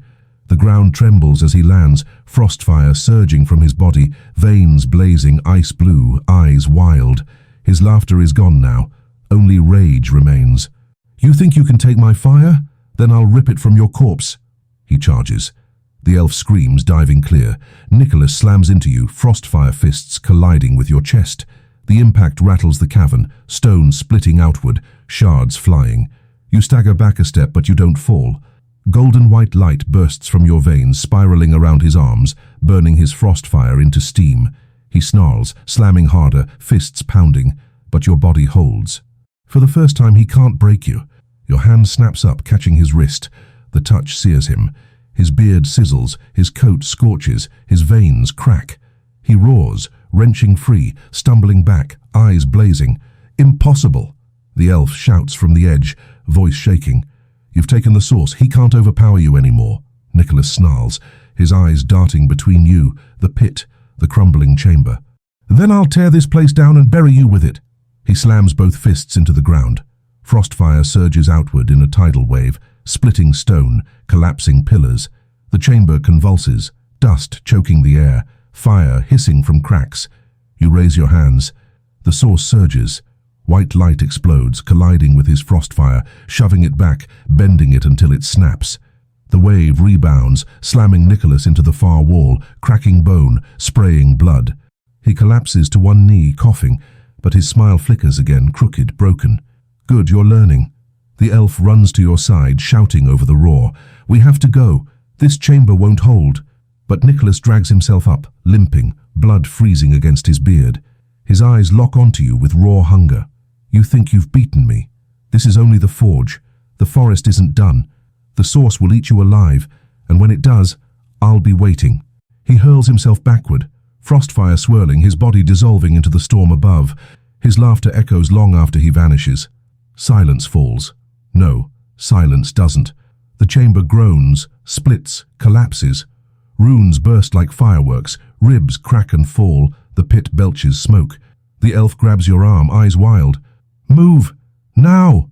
You stagger toward the staircase, light trailing from your veins, body convulsing with every step. The source hums louder, fragments fusing tighter, pressing against your skull, your chest, your bones. The elf hauls you upward, coughing against the dust. You shouldn't have taken it. You can't carry it. No one can. You don't answer. You can't. Because inside the source whispers with 1,000 voices, soft, endless, unstoppable. Bearer, bearer, bearer. And for the first time, you wonder if Nicholas was right. You stumble out of the collapsing chamber, smoke billowing behind you, the staircase shattering as soon as your feet leave it. The forest above groans, trees bending as if straining under the weight of what you've become. The elf drags you through the haze, its face pale, its grip iron. Your veins blaze white gold, light spilling from cracks in your skin. Every step burns, not because of the forest, but because of what's inside you. The source isn't quiet anymore. It whispers in layered voices, steady, relentless. Bearer, bearer, bearer. The elf shoves you against a fallen pine, panting. Its blade glows faint green, trembling in its grip. You're glowing like a beacon. Everything in this place will smell you now. Nicholas the Collector's worse. You clutch your chest, light searing between your fingers. Then let them come. The elf's eyes narrow, fear flickering across its face. You don't even hear yourself anymore. But it's right. Your voice doesn't sound like yours. It carries too many echoes, too much weight, too much of the source. You stagger forward anyway, boots crunching over ash and glass, ignoring the fragments screaming in your veins. Then the forest changes. The haze thickens, silver this time, curling low, clinging to your skin. The trees bend inward, branches twisting into arches that creak as if alive. The ground splits, glowing faintly red, heat pulsing from cracks. The elf stiffens. Another trial. Too soon. Shapes emerge from the haze, at first shadows, then bodies, not monsters, not collectors, not elves, people. Faces you know, faces you shouldn't see here. The chained villagers, the children who laughed, the reflections in glass, even the skeleton you from the throne. They step out one by one, eyes hollow, veins glowing faintly gold. Your stomach lurches. No, the elf hisses, blade up. They're not real, they're echoes. Don't let them touch you. But their voices slice deeper than any blade. They speak in unison, layered and soft. Give us back. Your veins flare, fragments convulsing, screaming louder. These aren't just illusions. These are the lives you devoured. The source didn't silence them. It gathered them, and now they want out. One steps closer, the girl with golden braids, her face pale, her smile gone. She whispers, "You took me. Give me back." The boy with the ice soldier follows, his voice trembling. "You promised joy. You gave us chains." Your chest convulses, golden light blazing. You collapse to your knees, clutching your ribs, gasping, I didn't promise anything." The echoes tilt their heads in unison, their hollow eyes burning. "You carry us. You feed on us. Bearer, give us back." The elf grabs your arm, yanking you up. "Don't listen. They're trying to break your hold. If you let them in, you'll scatter into pieces." But the source surges, pressing harder, splitting your skin wider. You feel them inside you, faces, voices, fragments. They're not lying. You did take them, you did carry them, and now they want freedom. The echoes step closer, hands reaching, voices overlapping. "Give, give, give." The elf raises its blade, green light blazing. "I'll cut them down." You stagger, veins flaring, chest burning. "No, if you cut them, you cut me too." The elf freezes, blade hovering. Its face twists with horror. "Then what do you want me to do?" The echoes are inches away now, hands stretching, eyes burning, mouths whispering. Your skin splits wider, golden light spraying, their voices screaming inside your skull. And you know, if you don't choose now, they'll tear you apart. Either let them out, give them back and lose the source, or hold them tighter, devour them fully, and lose yourself. The pit in your chest pulses. The voices roar. The elf grips its blade, ready. And the echoes whisper one more time, soft as snow. "Choose." The echoes close in, their hands almost brushing your skin. The girl with golden braids reaches first, her hollow eyes boring into yours. Her voice isn't angry now, it's pleading. "Please, let me go." Your chest convulses. The source hums louder, light splitting from the cracks in your skin. The fragments inside you thrash, screaming in every direction, some begging release, others snarling for more. Your body feels like glass about to shatter. The elf circles you, blade raised, teeth bared. "Choose. If you open yourself, the source will scatter. If you keep them, you'll be chained forever." But you don't trust either answer. The boy with the ice soldier steps closer, his voice trembling. "We didn't ask for this. You made us part of you. Don't keep us." The fragments burn hotter, clawing, gnashing. Your knees buckle. You slam to the ground, palms scraping over shards, blood glowing gold.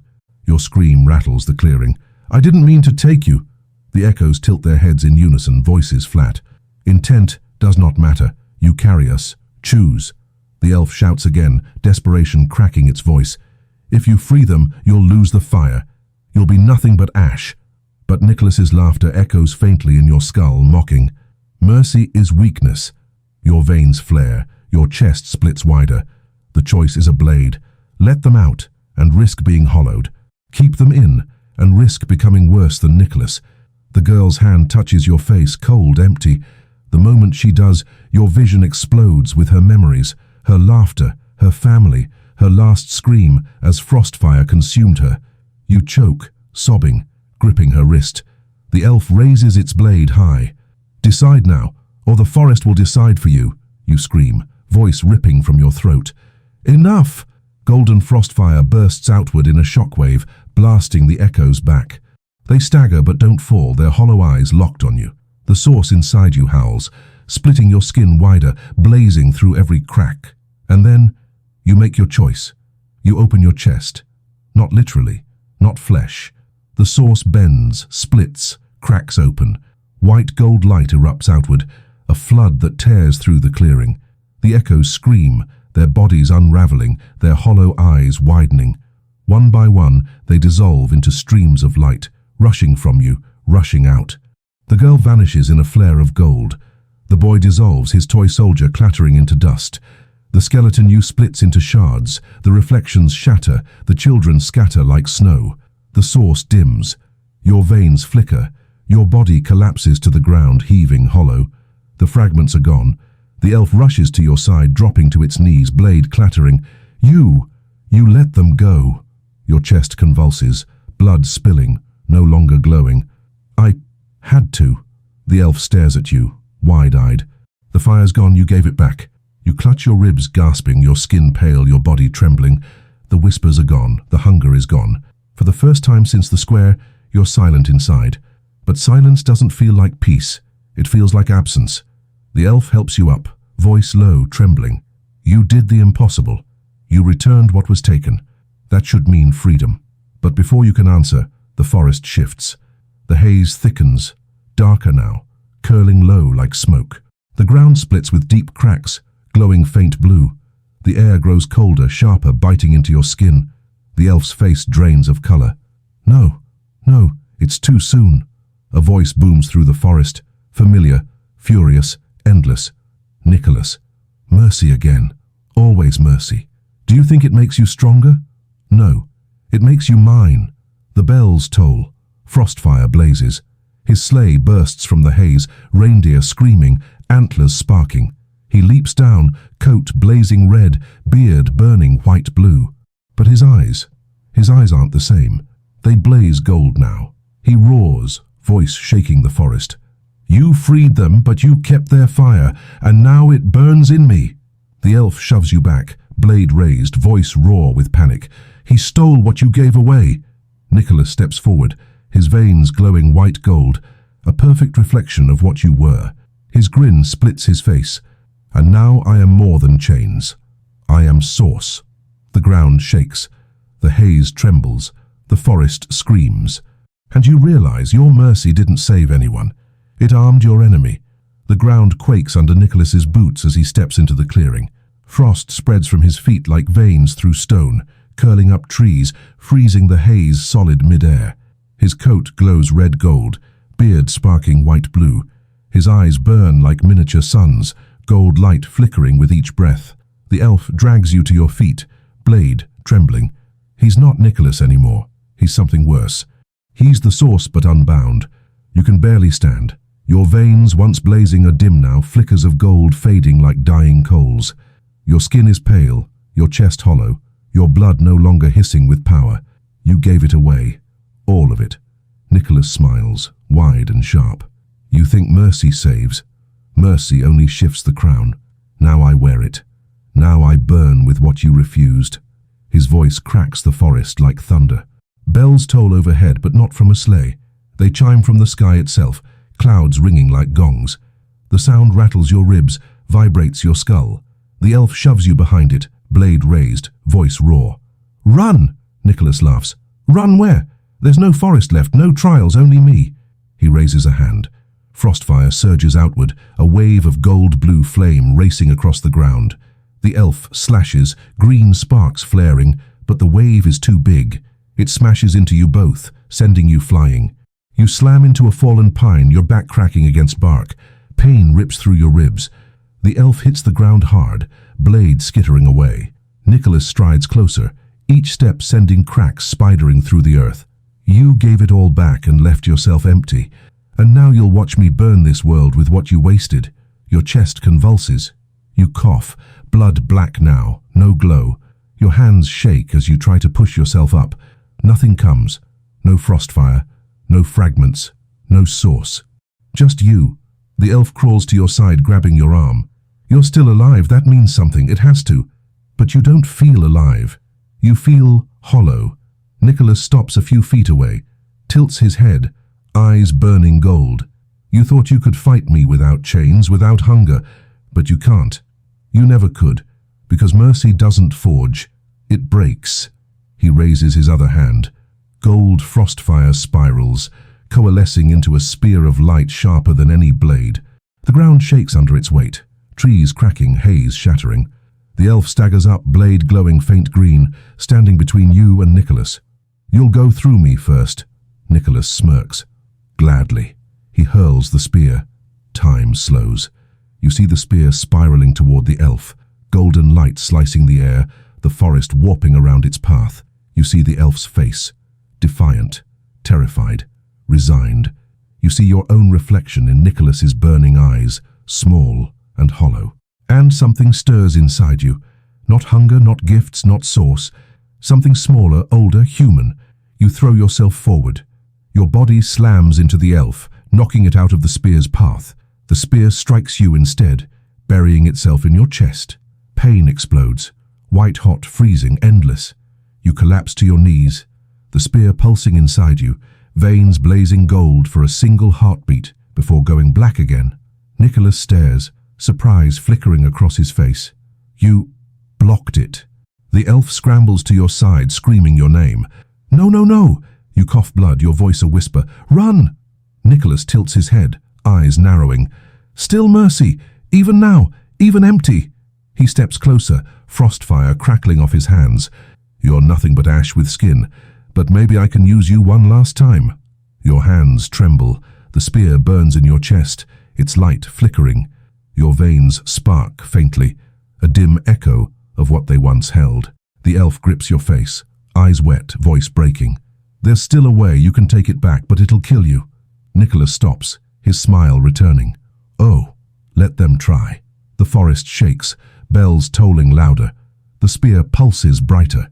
Your vision blurs, and you realize you have one last chance.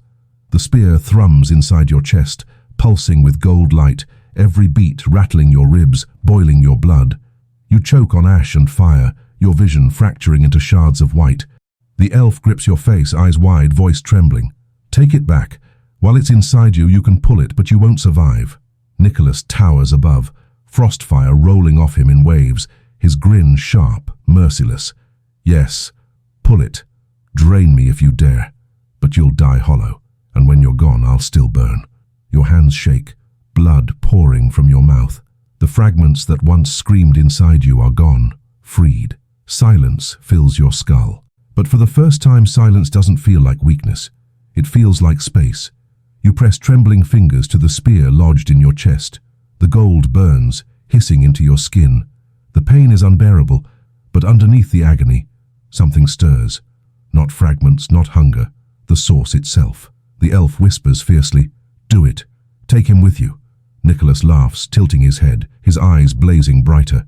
"You think you can strip me again? Fool. The source chose me. It flows in my veins now. All you'll do is tear yourself apart." You grit your teeth, voice hoarse. "Then let's tear together." You grip the spear and pull. The chamber erupts. Light bursts outward. Not white, not gold, but both, colliding, shattering into shards that blind the forest. Nicholas roars, his veins flaring, his body convulsing. The fire inside him trembles, bending, dragged toward the spear, toward you. He claws at his chest, eyes wide, screaming. "No, it's mine!" The source surges between you, a rope of molten fire threading from his chest into yours. Every heartbeat rips another fragment free. Every breath sears another shard into your veins. Your body convulses, skin splitting with light.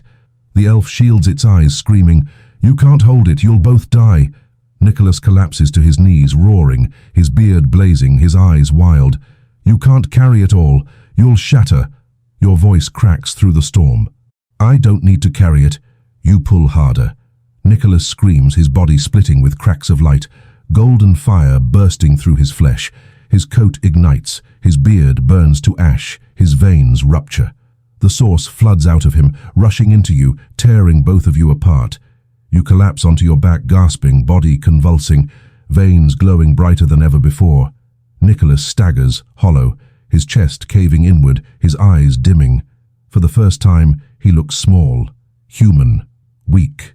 He stares at you, voice ragged, trembling. You seethe, and then he crumbles into ash. Silence slams down. The source burns inside you, heavier than ever, screaming in 1,000 voices.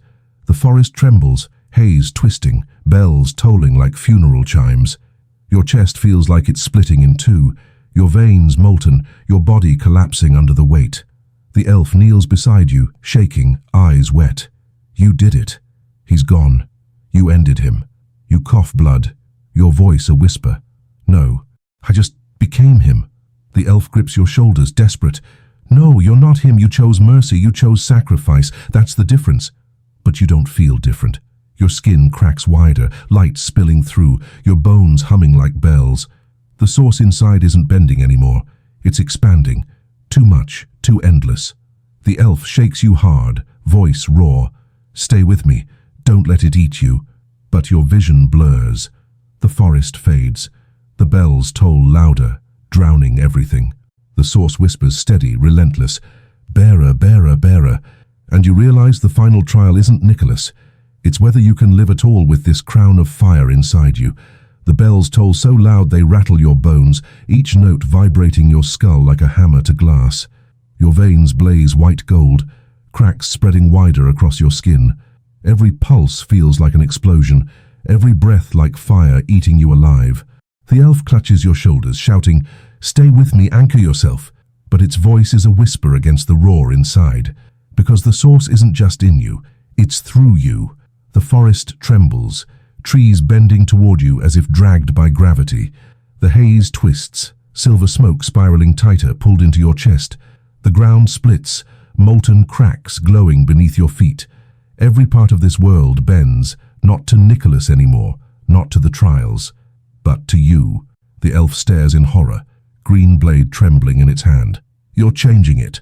The forest is rewriting itself around you, and it's true. The black pines shift, their branches curling into spirals, their needles glowing faint gold. The shattered glass ground fuses into molten sheets, reflecting your glowing veins. The air hums with your heartbeat, every breath reshaping the world. You stagger, clutching your chest, gasping. I can't stop it." The elf grips your arm, desperate. "Then it'll consume you. And when you're gone, it'll wear your face like Nicholas's. Don't let it." But the source doesn't feel malicious. It feels inevitable. The voices don't scream. They chant, steady, calm. "Bearer, bearer, bearer." Your vision fractures. You see yourself not in one place, but in hundreds. Reflections rippling through the trees, the haze, the molten ground. Each one a different version of you. Smiling, crying, screaming, silent. All of them staring back. The elf raises its blade, stepping back, its face pale. "If you lose yourself now, I'll have to end you." The words cut deeper than the blade ever could, because you believe it. The ground shakes harder, fissures splitting wide, molten rivers glowing beneath. The forest groans like a living beast. The bells toll louder, now in rhythm with your heartbeat. You collapse to your knees, clutching your head, screaming. The source burns, expands, tears. Your skin glows brighter, your blood boiling with fire. The fragments you released, those lives you freed, flash in your mind again, but not as echoes, as roots. They're fusing into you, not separate, not screaming, just there. The elf's voice cracks, shaking. "What's happening?" You gasp, your voice layered, echoing with 1,000 tones. It's binding them, binding everything. Me, the forest, the source. The haze spirals tighter, forming a vortex overhead. Inside it, shapes move. Reindeer antlers, chains. Nicholas's laughter, faint but echoing. The forest is replaying itself, reforming, not from its will but from yours. The elf stumbles back, horrified. You're not just the bearer. You're becoming the forge itself. Your chest convulses. Light bursts outward in a shockwave, flattening trees, splitting stone, shattering what remained of the chamber below. The elf is thrown back, tumbling across molten ground. You hover above the clearing now, your veins blazing, your body cracking with light. Your voice rolls through the forest, layered, impossible to silence. "I can't stop." The elf rises to its knees, clutching its blade, tears streaking its face. "Then I'll stop you." It charges, blade glowing green, eyes blazing with determination. But the source moves before you do. White gold tendrils lash from your chest, seizing the elf mid-air, freezing it in place. Its blade clatters to the ground, useless. The elf thrashes, screaming. "No, you're not him, you're not Nicholas." You stare down at it, your voice echoing, broken. "I don't want this." The elf's eyes burn with fury, with sorrow. "Then fight it, prove it, or I swear I'll end you myself." The forest holds its breath. The bells toll once. The haze stills. And in your chest, the source whispers louder, calmer, undeniable. "Bearer, crown, king." The elf hangs suspended in the air, white gold tendrils coiled tight around its limbs, its blade lying useless in the molten cracks below. It thrashes, snarling, its teeth bared. "Let me go. If you don't fight it, I will." Your voice trembles, layered and hollow, echoing across the warped forest. "I don't want to hurt you." The elf spits, eyes burning. "Then don't. Kill it." the fire, the source, before it kills you. But the source whispers steady inside your chest, louder than the elf, louder than your own thoughts. Bearer, crown, king. The words wrap around your mind like chains, heavy, inevitable. You raise a hand without meaning to. The tendrils tighten. The elf chokes, its body twisting under the pressure. Its face contorts not in fear but in rage. It screams, voice ragged, "Fight it, not me!" You stagger back, clutching your head, roaring. The source lashes outward in response, cracking the ground, splitting trees, tearing the haze apart. Your vision fractures again. Dozens of reflections of yourself ripple through the forest, each one watching, silent, judging. The elf's voice cuts through, desperate. "You're not Nicholas, you're not the forge, you're you, remember." But who is that now? A thief, a vessel, a bearer, or a crown? The tendrils pulse, glowing brighter. The elf screams, bones creaking under the pressure. Something inside you snaps. You wrench the tendrils back, hurling the elf to the ground. It lands hard, gasping, coughing blood. Its blade lies just out of reach. The source hums louder, pleased. "Bearer, bearer." You drop to your knees, trembling, veins blazing so bright you can see your skeleton through your skin. The elf crawls toward its blade, dragging itself across the molten cracks, eyes wild. It grips the hilt, pulls it free, and staggers to its feet. Its voice shakes, but its words are sharp as steel. "Then I'll do what you can't." It charges. The green blade arcs through the haze, sparks trailing, cutting straight for your chest. You throw up your hands, not by choice, but by reflex. The source reacts, lashing outward in a spiral of light. The clash rattles the forest. White gold fire collides with green crystal, sparks spraying in every direction. The elf screams, driving the blade deeper, veins bulging in its arms. You roar, the source surging, blasting against the strike. The ground splits, molten rivers spilling outward. The haze collapses, trees snapping, bells tolling wild and broken. For a heartbeat, the blade pierces the light. It grazes your chest, cutting through skin, slicing into the cracks. Pain tears through you, raw, real, human. The source screams inside you, furious. Tendrils whip out, seizing the elf, slamming it into the ground. The blade clatters free again. The elf coughs blood, groaning, but forces its head up. Its eyes burn, not afraid, not broken, but defiant. It spits blood, snarling. "Then finish it. Prove you're just another Nicholas." Your chest heaves, golden light blazing, tendrils tightening around the elf's throat. Its face reddens, veins straining. It glares at you even as air chokes away, eyes unyielding. You shake, trembling, screaming. "I'm not him!" The source whispers louder, relentless. "Then crown yourself," the elf gasps, barely audible, its lips trembling. "Or let me crown you." The bells toll once more, shaking the forest, rattling your chest. The tendrils tremble, your hands shake, and you realize the next heartbeat decides everything. The elf writhes in the grip of your tendrils, its throat crushed, its blade lying inches from its hand. Its eyes lock onto yours, fierce, unblinking, daring. Blood streaks its lips, but its voice rasps through the choking grip. "End it, or I will." Your chest convulses. White gold light bursts from the cracks in your skin, spilling like molten glass. The source whispers steady, calm, unrelenting. "Crown, king, bearer." The tendrils tighten, bones creak. The elf gags, its face reddening, veins bulging, yet its stare never wavers. It wants you to make the choice. Nicholas's laughter echoes faintly in your skull, mocking. Mercy breaks. Chains forge. You tremble, screaming against the weight inside you. "I'm not him, I'm not you." The elf claws at your tendrils, gasping, voice raw. "Then prove it, let me live."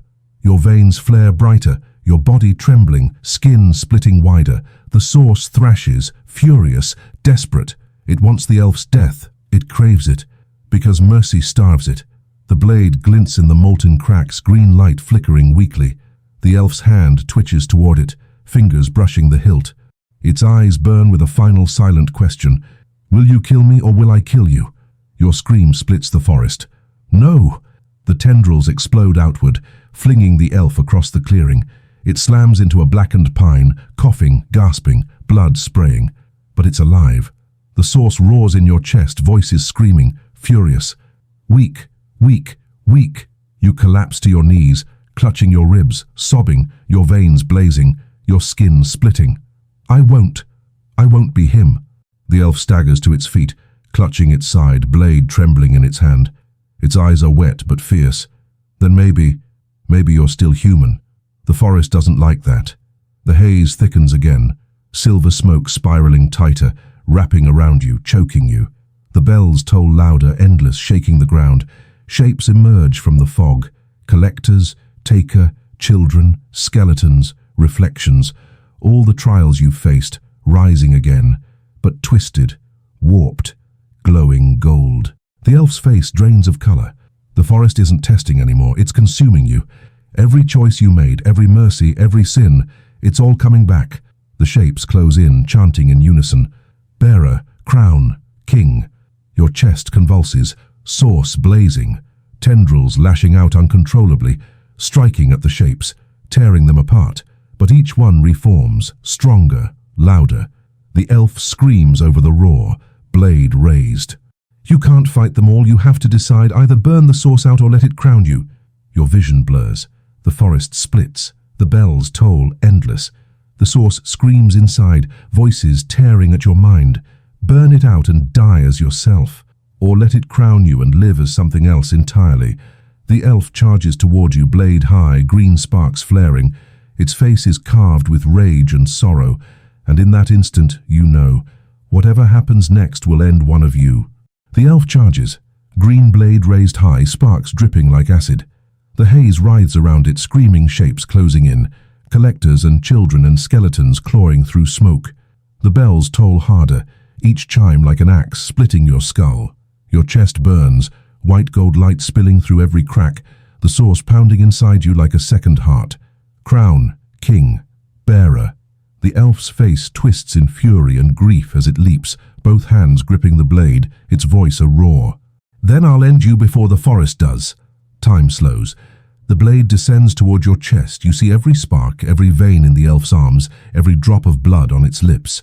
You see the reflection of yourself in its eyes. Not a monster, not a king, just someone it can't save. And you know you have one final choice. Burn the source out of you, die as yourself. Or accept the crown, let the source fuse, and live as something else.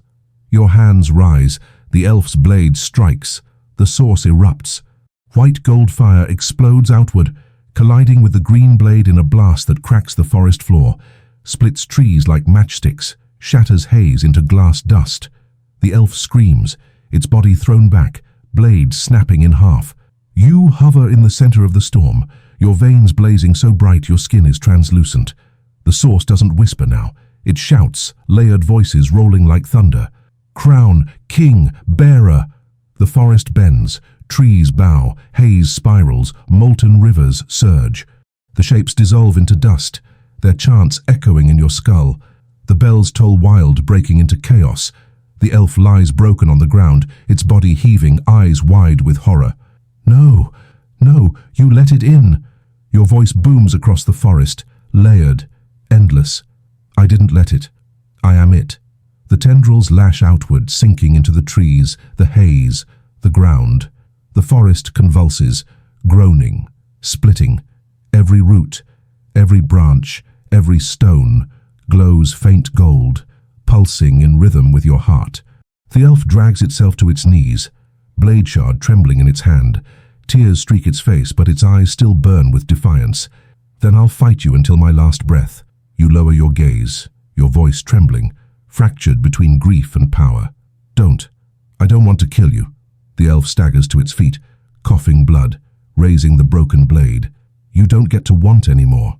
The source roars inside, your chest splitting wider, your body shaking, your mind fracturing into echoes. You see yourself in shards again, dozens, hundreds, 1,000 versions staring back, some crowned, some chained, some burning. The forest holds its breath. The elf grips its blade. You blaze with fire, and you know this is no longer a trial. This is war. The forest shudders like a living beast caught between breaths. The haze coils, silver smoke turning black as ash.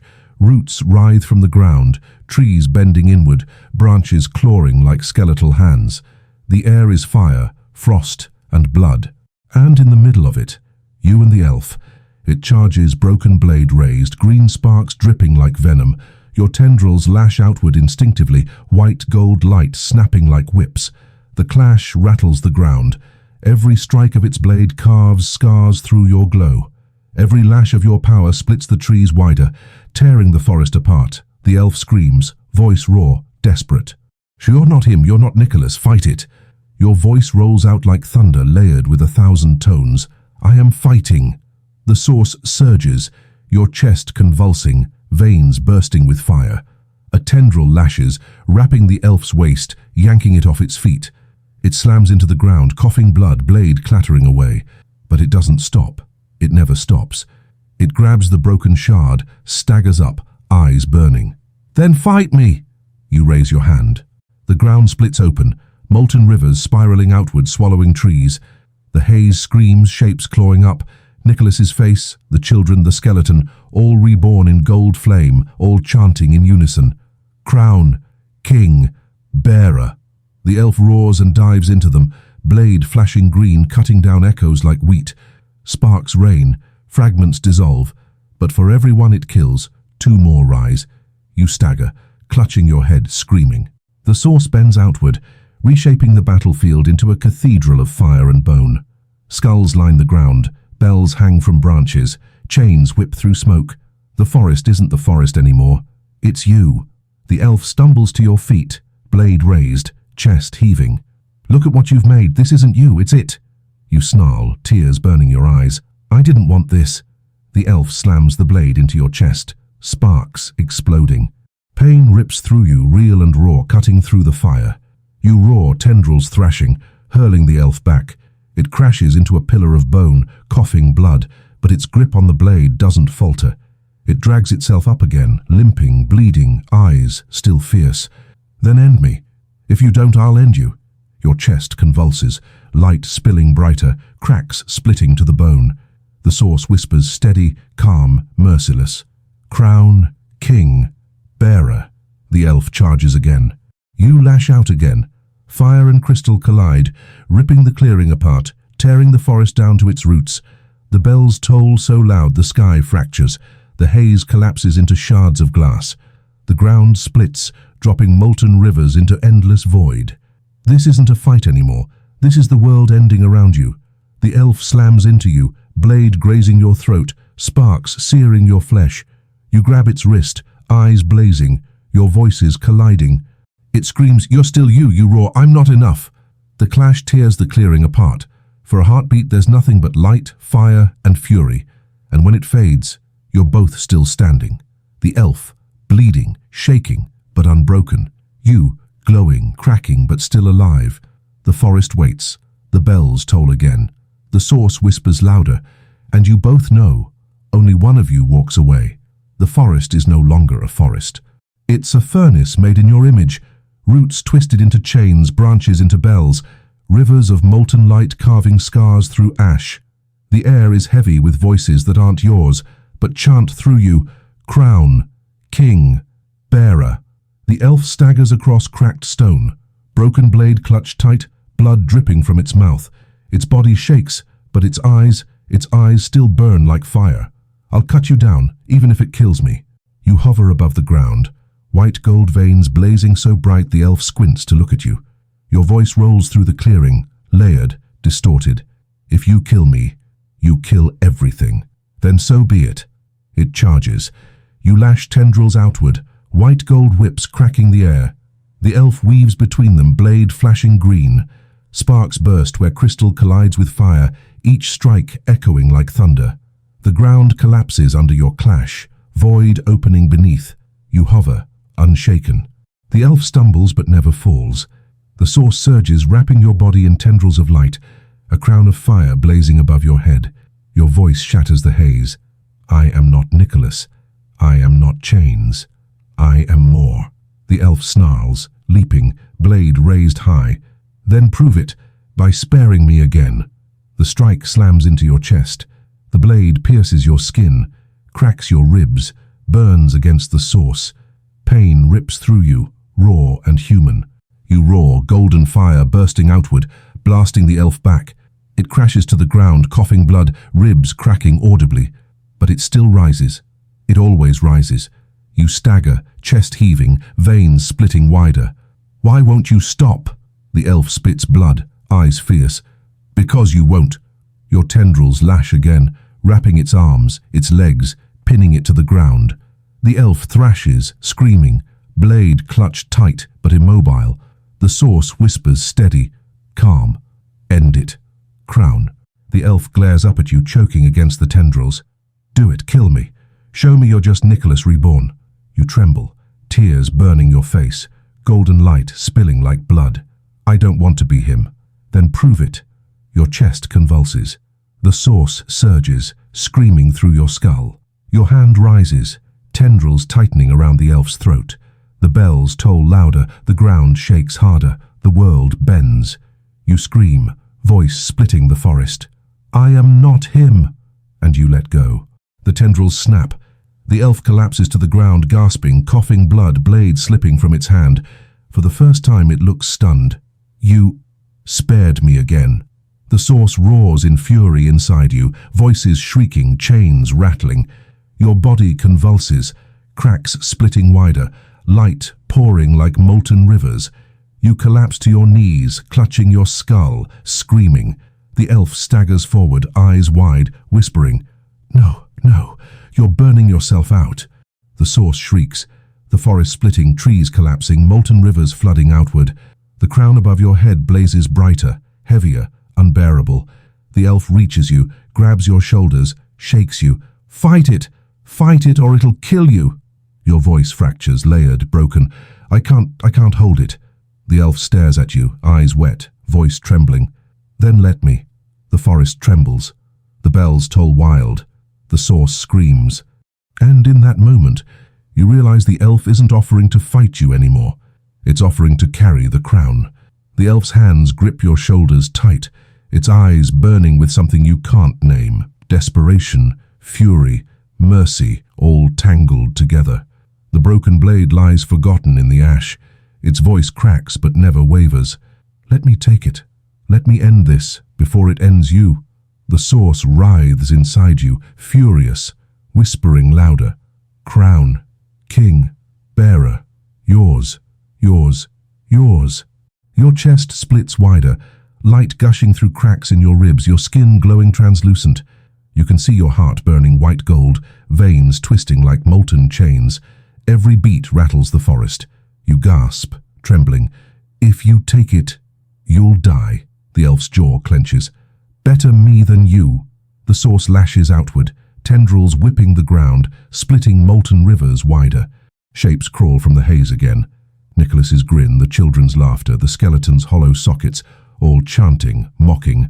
"Weak, weak, weak." The elf snarls at them, shouting over the roar. "I'm not weak. I'm choosing." It presses its forehead against yours, voice low, urgent. "Let go." You shake, sobbing, the source burning hotter, splitting your bones. "I don't know how." The elf grips tighter, eyes fierce. "Then I'll take it from you." It drives both hands into your chest. Agony erupts.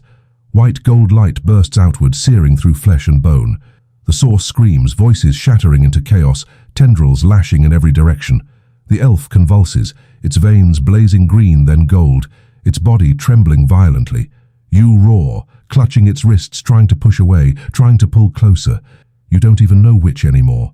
The fire tears through you, ripping veins apart, boiling blood. The elf screams, its body cracking, light spilling from every seam. The forest collapses around you. Trees fall like matchsticks. Bells toll until they shatter. The haze burns away, leaving only fire and ash. The elf pulls harder, screaming louder than the source itself. "Give it to me." The crown above your head fractures, splitting into shards of fire. Half cling to you, half spiral into the elf. Your vision blurs, your skull splitting with the strain. You scream, "You'll die." The elf roars back, veins blazing white gold. "Then I'll die free." The source surges one final time, a tidal wave of light rushing outward, swallowing the forest, the sky, everything. When the blaze fades, you're on your knees, your veins dim, your chest hollow. The elf lies sprawled before you, its body cracked with light, its eyes wide but unfocused. Its chest heaves shallow, blood glowing faintly. It whispers, voice trembling, fading. "I took enough. You're free. You're human." Tears sting your eyes. You reach for it, shaking. "No, no, I didn't want this." The elf smiles faintly, its face soft, almost peaceful. "I did." Its body cracks wider, glowing brighter. The ground around it scorches, molten veins spreading outward. It looks at you one last time, eyes wet, fierce even as they dim. "Live." Then it shatters into light. Silence. The forest is gone. No haze, no bells, no trees, only ash, molten cracks, and you, kneeling in the middle of nothing, your veins faintly glowing, your chest hollow, your crown gone. The source is no longer inside you, but neither is the elf. Ash falls like snow, silent, endless. The forest is gone, burned, shattered, erased. No trees, no haze, no bells, just molten rivers cutting scars through black stone, their glow dim and tired. You kneel in the center, chest hollow, veins faintly glowing but quiet. For the first time since the square, the voices are gone. No hunger, no fragments, no source, just silence. But it doesn't feel like peace. It feels like absence. You stare at the place where the elf shattered. The ground is scorched, glassed over by its light, cracked in a perfect outline of its body. Nothing remains. No blood, no blade, no ash. Only the faint hum of where it stood, where it screamed, where it chose. You whisper, voice breaking. "You should have lived." Your words vanish into the smoke. No echo, no answer. And then the bells toll. Not from the sky, not from the haze. From deep beneath the ground, muffled, distant, but rising. The molten cracks flare brighter, gold spiraling through them. The air grows colder, sharp against your blistered skin. Nicholas's laugh rolls across the wasteland. Low, cruel, endless. You thought it ended. You thought mercy could crown anyone but me. You stagger to your feet, chest heaving. "You're dead. I watched you burn." The laugh deepens, shaking the stone. "Did you? Or did you give me a new forge to rise from?" Shapes crawl out of the molten cracks, shadows first, then forms. Antlers, chains, cloaks, faces you know, the collectors, the children, the skeleton. But all of them wear Nicholas's grin, their eyes burning gold. Your stomach knots, bile scalding your throat. No, the molten rivers pulse, glowing brighter. A shape rises from the largest crack, taller than before, broader. His beard flames, his coat molten ash stitched with chains. Nicholas, but not Nicholas, something bigger, something born from you and the elf. His eyes blaze white gold, brighter than the source itself. He spreads his arms, fire dripping from his fingers, his grin wide. You broke the forest. You freed the source. You crowned no one, so the crown came back to me. You stumble back, chest hollow, hands shaking. No fire, no fragments, no source, nothing. Nicholas's voice shakes the wasteland. You gave mercy. You gave sacrifice. And what did it give back? Me. He steps closer, boots sinking into molten cracks, bells tolling with each stride. There is no Christmas without chains, no gifts without hunger, no crown but mine. You collapse to your knees, empty, broken, staring up at the monster wearing Nicholas's smile. And for the first time you realize you might not walk out of this.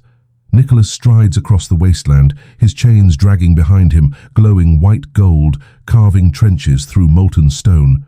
Each step tolls like a bell, the sound heavy, final. His coat smolders with fire, stitched with the faces of every life you freed, every echo you gave back. Their mouths move silently, their eyes hollow, trapped now in him. You stagger backward, your veins dim, your chest hollow. No source, no hunger, just you, small, empty, human. Nicholas tilts his head, his grin wide, sharp. Look at you, bare, broken, ash pretending to breathe. This is mercy's end. He raises a hand.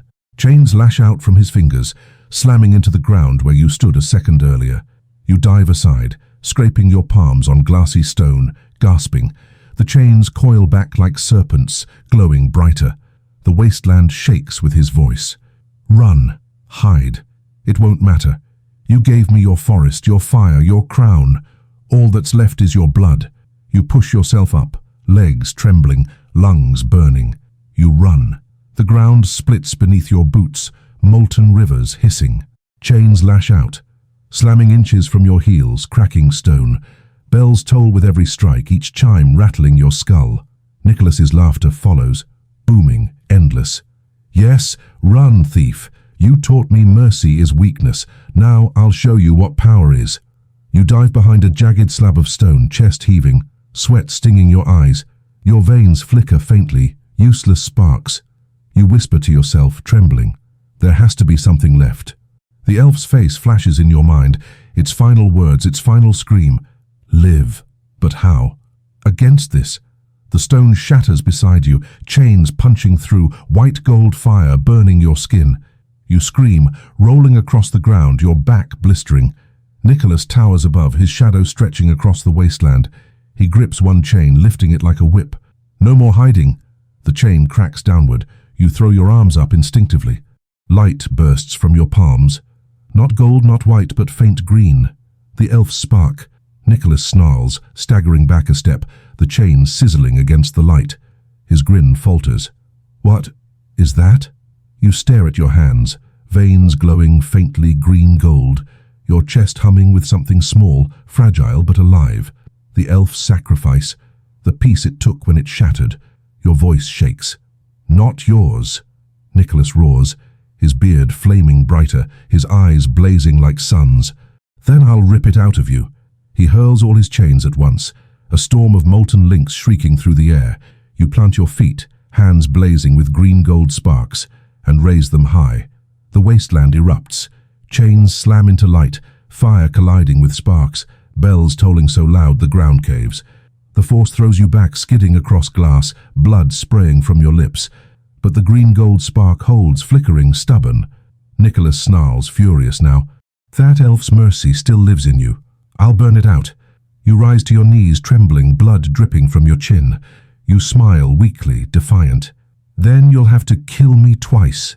The wasteland groans, molten rivers boiling higher, bells tolling faster. Nicholas raises his arms, fire swirling, chains rattling, and you, broken and bleeding, brace yourself for the last hunt. Nicholas towers above the wasteland, chains writhing like serpents, bells tolling from nowhere and everywhere at once. His coat burns with white gold fire, stitched with screaming faces, their mouths locked in silent agony. His eyes blaze suns, his grin wider than ever. You carry a spark of weakness, and I'll crush it beneath the crown. You rise, trembling, green-gold light flickering faint in your veins. Not fire, not source, just the shard the elf left behind. Fragile, small, enough. You spit blood, your voice raw but steady. Then come and try, Nicholas roars, hurling his chains forward. They lash across the wasteland, glowing hotter, cracking stone, splitting molten rivers wider. The air screams with their weight. You throw your hands out. The spark flares, green-gold light spiraling into a shield. The chains slam into it, sparks exploding, molten spray hissing across your skin. Pain tears through you, but you hold. The wasteland shakes, bells tolling faster, louder. Nicholas laughs, savage and furious. That spark won't save you. It only delays your death. He leaps, faster than his size should allow, slamming down with both fists blazing. The ground erupts, molten rivers blasting upward. You're thrown back, crashing into a cracked pillar. Your ribs split, blood filling your mouth. Nicholas stomps closer, dragging chains behind him, each toll rattling your chest. This ends with you in pieces. Your mercy is mine now. You stagger up, clutching your ribs, sparks flickering brighter around your hands. Not mercy, defiance. You hurl the light. The spark bursts outward, a spiral of green-gold fire colliding with Nicholas's chest. He snarls, chains wrapping around him, trying to contain it. But the light burns through, searing his coat, cracking the crown of fire above his head.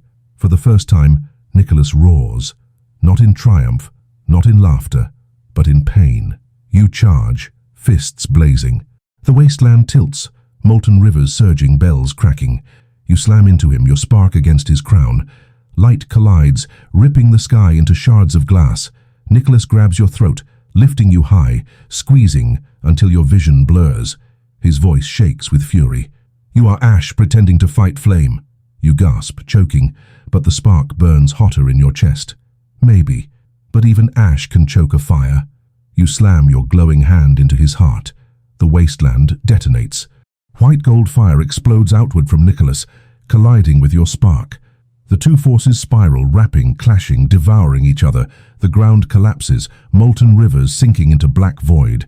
The sky cracks wider, bells shattering into silence. Nicholas screams, his veins bursting, his coat tearing. "No, I am the crown," you roar back, voice layered with the elf's echo. "Not anymore." The clash swallows everything.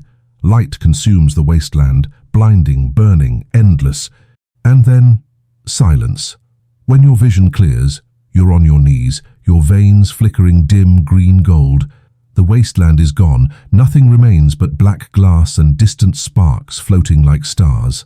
Nicholas lies ahead, his body cracked, molten fire spilling from his veins. His crown of light flickers, broken, crooked. His grin is gone.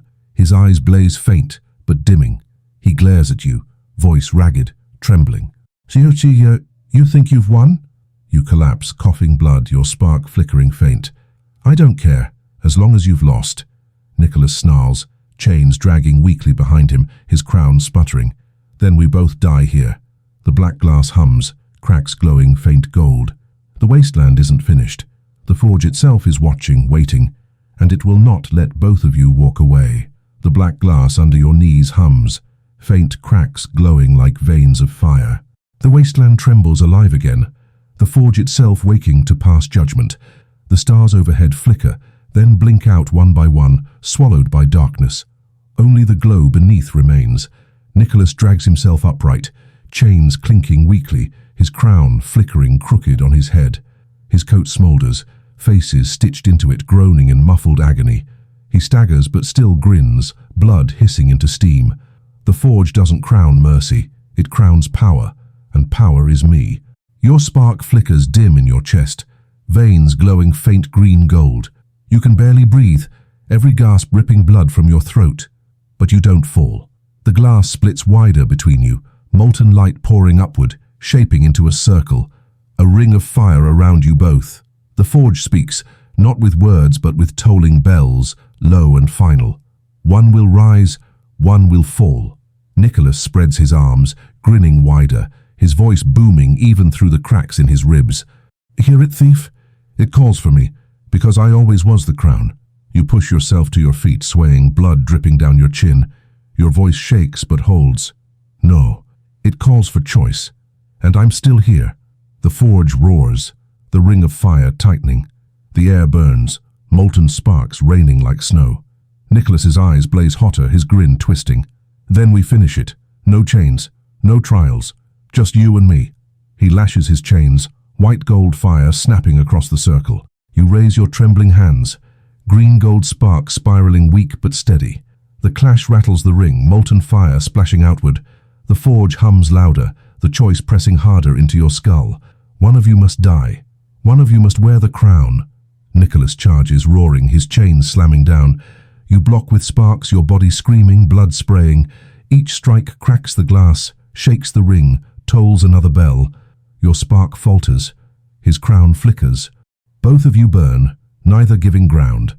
Nicholas slams a chain across your face, splitting your skin, knocking you to the ground. He looms above, crown blazing crooked, grin savage. This ends now. He raises both chains high, ready to crush you. The forge tolls once more, louder than before, final, absolute. The ground splits, fire surges, the ring tightens. The crown above Nicholas blazes brighter, but so does your spark. One heartbeat, one choice, Nicholas or you, crown or spark. No middle. No mercy. You stagger up, blood pouring, veins blazing faint, fists trembling. Then let's end it. The forge waits, the fire rises. And in the next breath, you'll decide who the crown belongs to. The ring of fire tightens, its molten glow rising higher until it towers like walls around you. The forge roars, each toll of its unseen bells hammering into your skull. One, one, one. Nicholas towers above, chains blazing white gold, his crooked crown sputtering but still burning. His grin splits his face wide, teeth glowing like embers. This is the end of mercy. This is the birth of a king. You stand broken, bloodied, spark flickering in your chest. The elf's last gift, small, fragile, but alive. You whisper through cracked lips, "This isn't the birth of a king, it's the death of a tyrant." Nicholas roars, hurling both chains down. They spiral like meteors, heat warping the air, fire splitting the glass. You hurl yourself forward, fists blazing green gold. The spark flares brighter than it ever has, burning your veins raw, your chest tearing open. Impact. The world detonates. Chains slam into sparks. White gold and green gold collide, twisting, devouring each other. The shockwave splits the forge itself. The ground shatters into floating shards of black glass. Rivers of molten fire spiral upward, like veins into the sky. Bells toll wild, each one cracking until silence follows. Nicholas screams, his body splitting with fractures of light, his grin faltering for the first time. "No, I am the crown!" You roar, veins bursting, your spark blazing so bright it consumes your vision. "No, you're just ash!" The clash rips the crown from his head. It shatters mid-air, shards of fire scattering across the void. Nicholas convulses, his body breaking apart, his veins exploding in molten streams. He collapses to his knees, eyes wide, mouth trembling. His last words scrape through fire and blood. "I was Christmas." Then he crumbles into ash. Silence. You collapse, your body cracking, the spark in your chest sputtering. The ring of fire fades, the ground gone. Only void remains, black, endless, swallowing everything. You float in it, veins glowing faint, chest hollow. The forge tolls one last time, low, final, echoing through your bones. Something drifts toward you through the void. Not Nicholas, not chains, not hunger. A shard of the crown, white gold, blazing faint, hovering inches from your chest. The forge speaks in silence. One must bear it. Your veins burn, your spark flickers, your breath rattles. You realize the fight is done. Nicholas is ash. The choice is yours. Take the shard and crown yourself, or let it fall and die here, spark fading into the void. Your hands tremble. The shard hovers closer. The forge waits, and you must decide. The shard of the crown hovers before you, white gold fire pulsing in rhythm with your dying heartbeat. The void around you is endless, black glass shards drifting like stars, rivers of molten light fading into nothing. The forge tolls its last bell, deep, low, final. 1, 1, 1. You float, broken, veins faintly glowing green gold, your chest hollow where the spark flickers weak. Every breath rattles, every pulse feels like your last. The shard edges closer. Its fire licks your skin cold and hot at once, promising power, promising survival, promising a crown. You whisper, your voice raw. "If I take it, I become him." The elf's last word echoes in your skull, soft but unyielding. "Live." Your hand trembles, the shard inches nearer. The forge hums, patient, merciless. Crown, king, bearer. You close your eyes. Memories flicker. The children laughing, the villagers chained, the skeleton you demanding your name. The elf's blood, its defiance, its sacrifice, mercy and hunger, fire and frost. Every step that brought you here. You open your eyes. Your hand rises, and you let the shard fall. It drops into the void, fire trailing like a dying star. The forge roars, the bell tolls louder than ever. The void splitting, shattering, collapsing. Your veins flicker out, the spark fading, your chest hollowing to silence. You smile, weak, broken, human. "I won't be him." The void swallows you whole. Silence. Then, snow. You open your eyes, gasping. Cold air fills your lungs, sharp and clean. You're lying on the ground, frost crunching beneath your palms. Above you, a sky clear and bright. No bells, no fire, no haze. The forest is gone. The forge is gone. Nicholas is ash. The elf is light. Only winter remains. You sit up slowly, trembling, your chest hollow, your veins faint but quiet. No crown, no source, just you. For the first time since it began, you are free. You laugh, broken and hoarse, your breath fogging in the crisp air. Not joy, not triumph, just relief. The snow falls steady, soft, endless. And Christmas at last is silent.